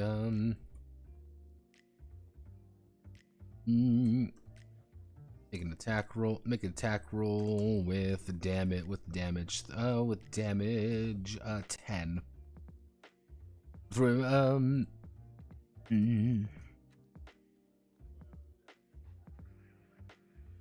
usable once combat operations. Effectively, sniper support is saying, hey, for 3 momentum, we're calling in some support. We roll, hey, I score a triple hit. I deal 30 damage against one fucking person, as you know. Our good friend Akane up there sitting on a building, all you hear is a crack, and then a fucking, anti-material rifle comes in. Being like, oh yeah, hi Akane, you fucking psychopath who hides on buildings. Love you. Mwah. Mortar support. It's going to be a little bit more expensive than that. For 5 momentum. Deal. Make an attack roll with damage 8 and damage 8 against any zone and against any zone with the AoE tag, usable 3 times, usable twice combat op. So if you have a lot of momentum, spend it on mortar support. We'll bring it down to 3 because it doesn't do as much, but it's like, hey, I have a fucking mortar, pretty useful.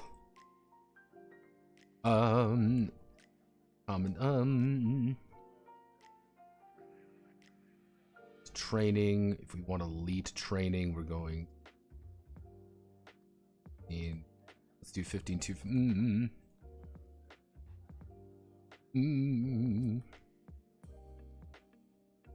Any recruited club member has a starts with 1 commendation.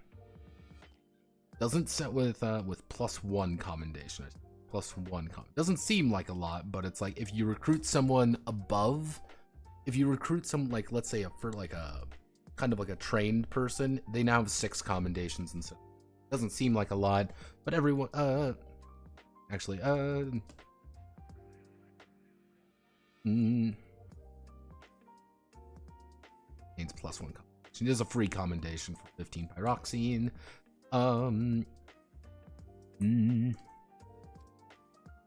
Exam rooms, that's going to be pretty cheap, all things.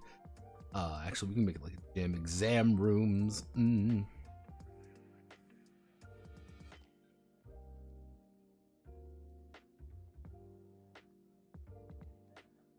then we do training bonus. What do I mean by training bonus?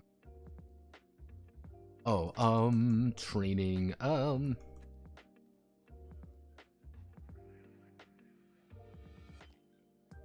training room. I think I'm going to stick with the same amount. Choose in additional skill. Let's see, choose an additional skill when during training at end of.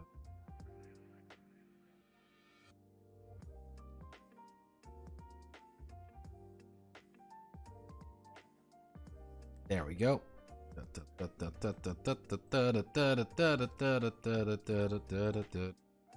Now, if we want to do things real efficiently, this, and we add this, we go here, we do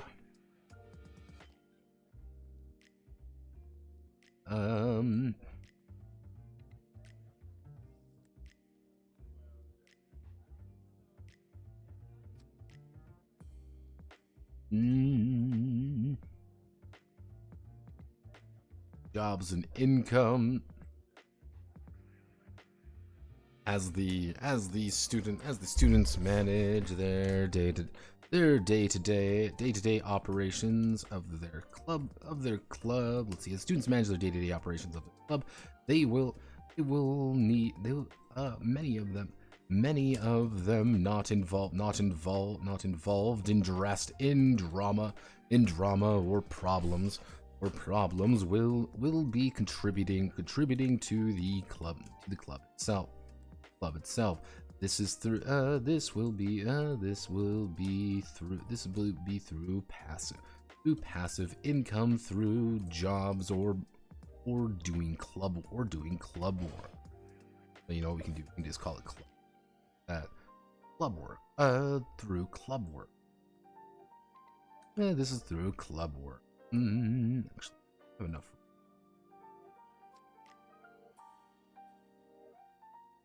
I have enough room for this. This will be passive income.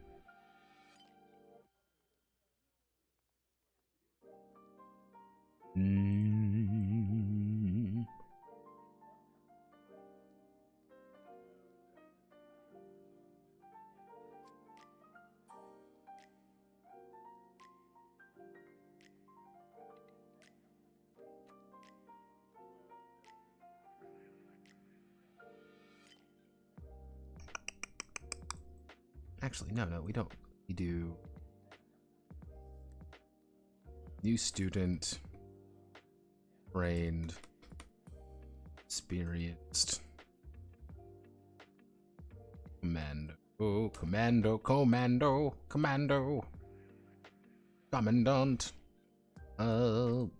that. So we get rid of the pyroxene. You are not going to be getting pyroxene through club work. This is paid out at the end of the episode and added to the club's treasury. So, new student, if you're just doing club work, you're going to be generating 2468 if you're managing school.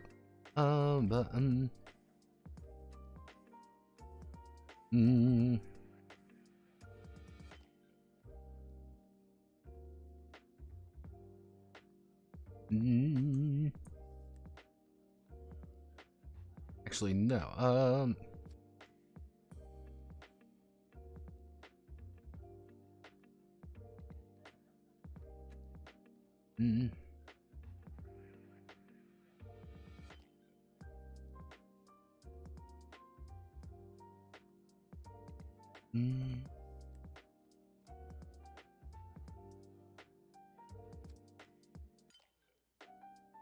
All paid out at the end of the episode and add to the club's treasury. Each student may only be applied to 1 credit time. We're not even going to deal with supplies. It's just going to be GSC or 3579 to 24689 3579.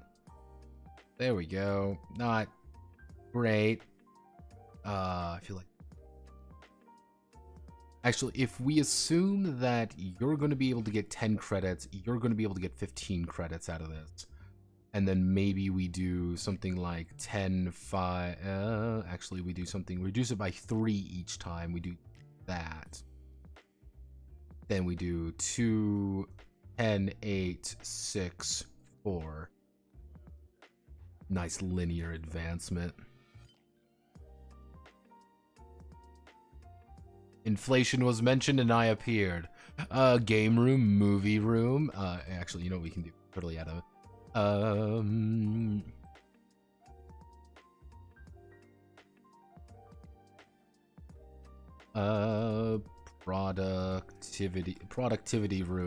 Productivity room. Movie projectors, game consoles, and everything else to slack off with. That is literally all you're buying. You're buying a literal room to just slack off in. Being like, are you being productive?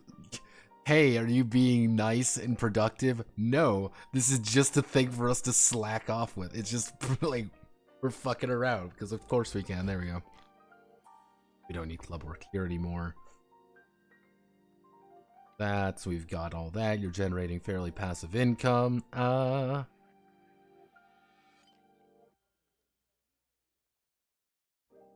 Inflation, yes. Everything is inflation. Don't you know? That's the called Crucible. I heard about that. I have no idea what's up with it though. Let's do a quick Crucible RPG. Is that Crucible game? Is this it? Cosm? Hi Crucible. You don't look like you've done anything. Review please. Oh no. Crucible, a coin-based game of... Oh, goodness. Uh-oh, SpaghettiOs. Alright, so let's take a quick once-over of everything here. So let's go to Archivo 12. Archivo, we need to make Archivo extra light.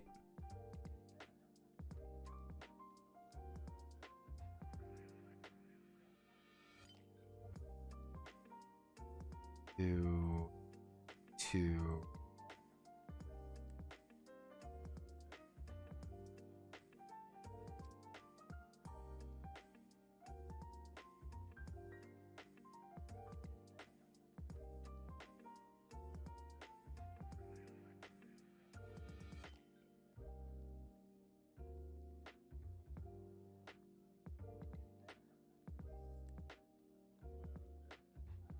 This.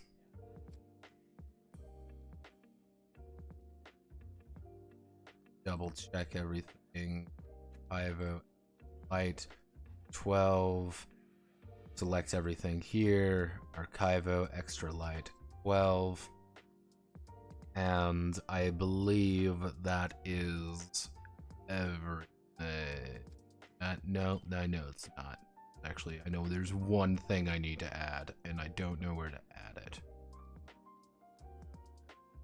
Do I have an extra little space somewhere? No. No, I'm Skeleton.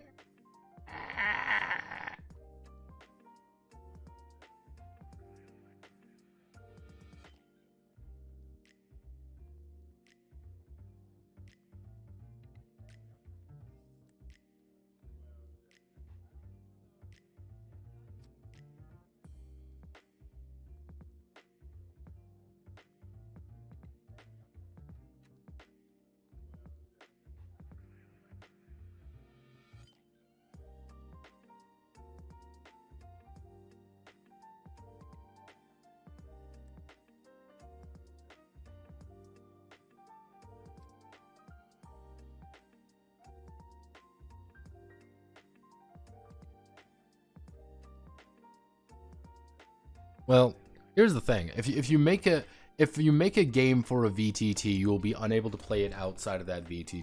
That's like one big thing. yeah, like that.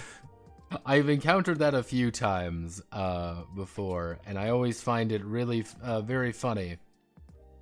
That reminds me actually of Pericle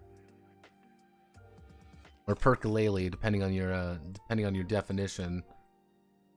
Like, I wonder if yeah, this is Pericle, by the way.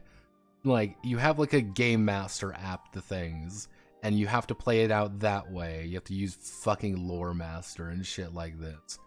I actually did a thing on it, and I hate this fucking game. I hate every single thing about it. Like, at a fundamental core. It's great.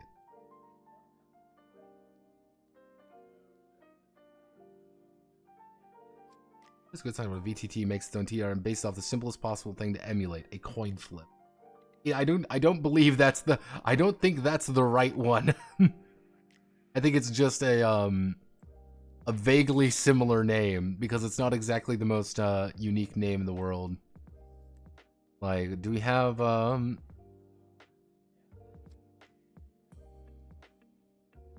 you know what I can do? You know what I'm going to do? Hello. Hey, buddy.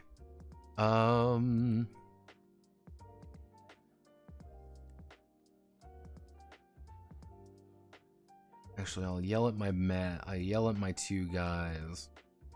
Hey,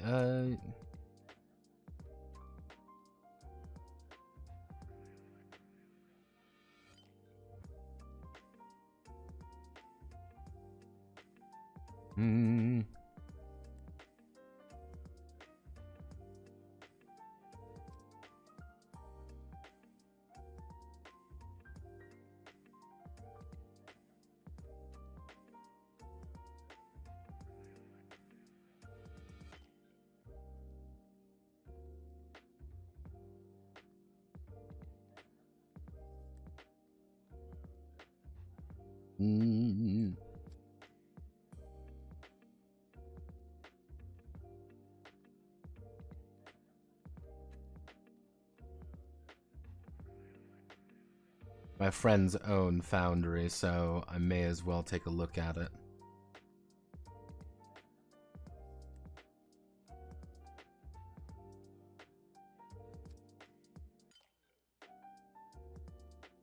Yeah, that seems like kind of game. I already got my friends already have it, so I may as well use them for it.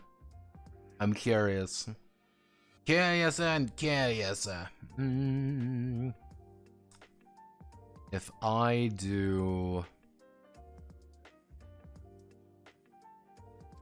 do this,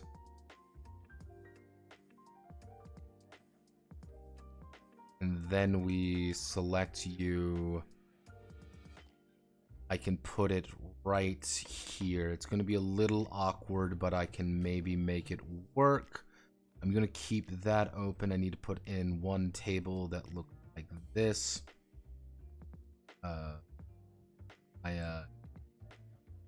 Image.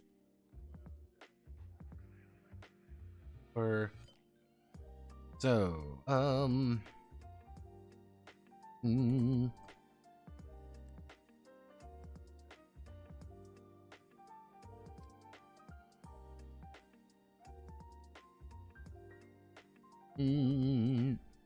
supernal abilities. Let's see, manifestations and supernal ability.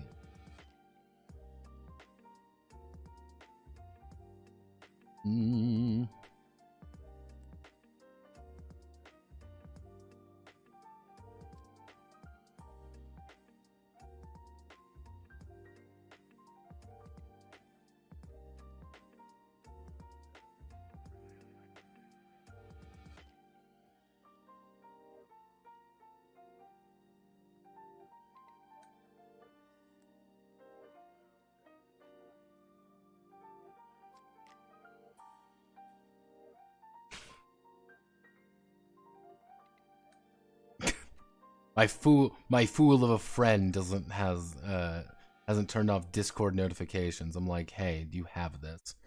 He's like, bro, it's 2 a.m. Like, you don't understand. Manifestations. in Blue Archive, some students manifest certain unique powers that are nothing short of miraculous. Nothing short of miraculous. This is tied to their halos, obviously. But if you want to represent these supernatural abilities, have them defined. But if you want to, obvious, this is miraculous. Nothing short of miraculous. If the archiver wants to represent these supernatural abilities, have the student define it when they reach over 60% supernal science. 60% supernal science or lore. Reach over 60% supernal science or lore. If they want to use it, they'll make a subject test to quote manifest that ability for a moment. Solving nothing too dramatic from there. Because again, there are literal actual like superpowers certain characters have, and they are just never addressed. Because why would you address it? It's kind of like that's a reoccurring theme with Blue Archive. Let's just not talk about it. All right. So, I believe that's everything. Certain? Probably. I type very fast. I've been doing this for about 4 hours at this point.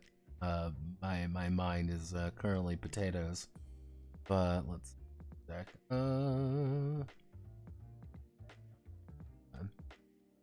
So, let's see the current state of affairs. We're done. This is it. We came out to a total of 18,000 words, 67 pages. Not perfect. It's perfect. Good job, team. Let's see. Anything too dramatic from this?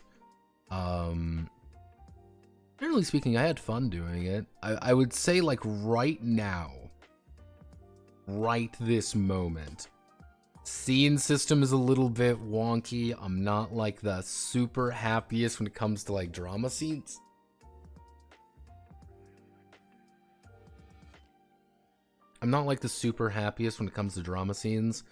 It feels like there needs to be something else there, but I don't know what that something else is.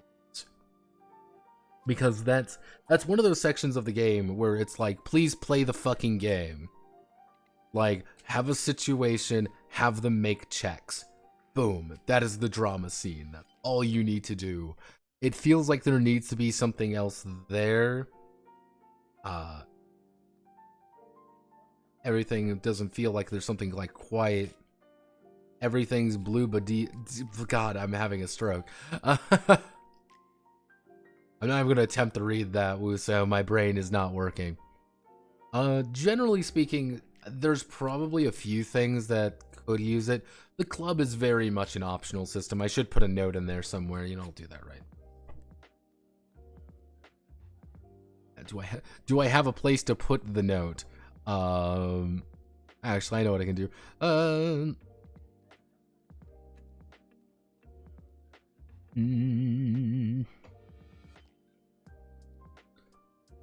May choose to start a club, but it is bringing in more people to the club, investing.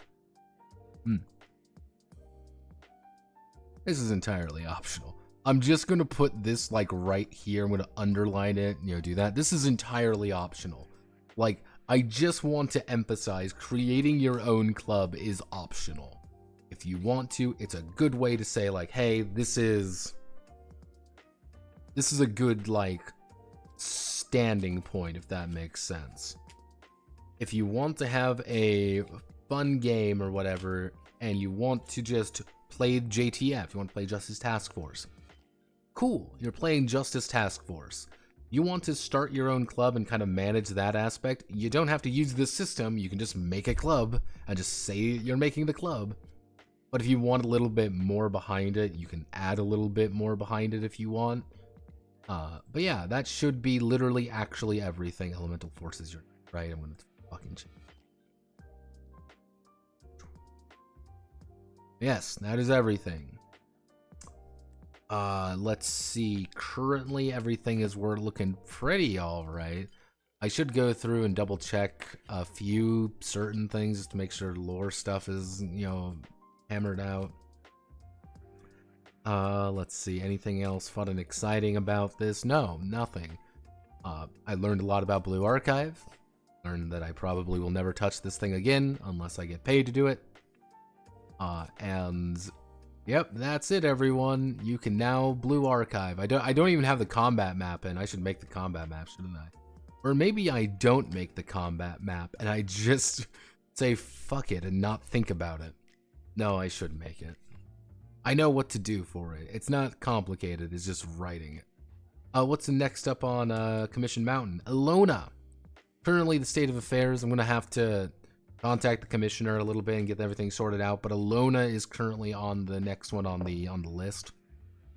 So we will most likely, what I'll do is on Wednesday we're going to start hammering out some of the details there, and then on Friday we might begin work on it. Kind of depends on how well we do Wednesday. Might be a double prelim, and depends on the situation. But let's see, tomorrow I'm going to be working on the fantasy rapid fire, which that's going to be a little bit weird because every single game on that list is just various shades of what the fuck, in not in a good way either, just like what the fuck is this. Then we're going to be working on Thursday is going to be Friday, the video is going to come out of the Design Thunk on Fantasy. I need like one more good game to tie that thing together, and that's kind of arguably the point I'm making this video, is because I'm having so much trouble with this. So that'll be fun to work that. I might find it. But yeah, the Alona RPG is currently on next up on the chopping block. Chopping block, yes. You're getting desperate. If anything, we might have to, if he is unable to, we'll start on the Crusade. I will contact the Crusader Kings guy, and we'll start working maybe on that. So, thank you all. Godspeed, good luck. Hope you have a wonderful rest of your day. If you have any questions, comments, or problems, feel free to talk to me. Thank you very much, Godspeed, and I will see you all on the flip side.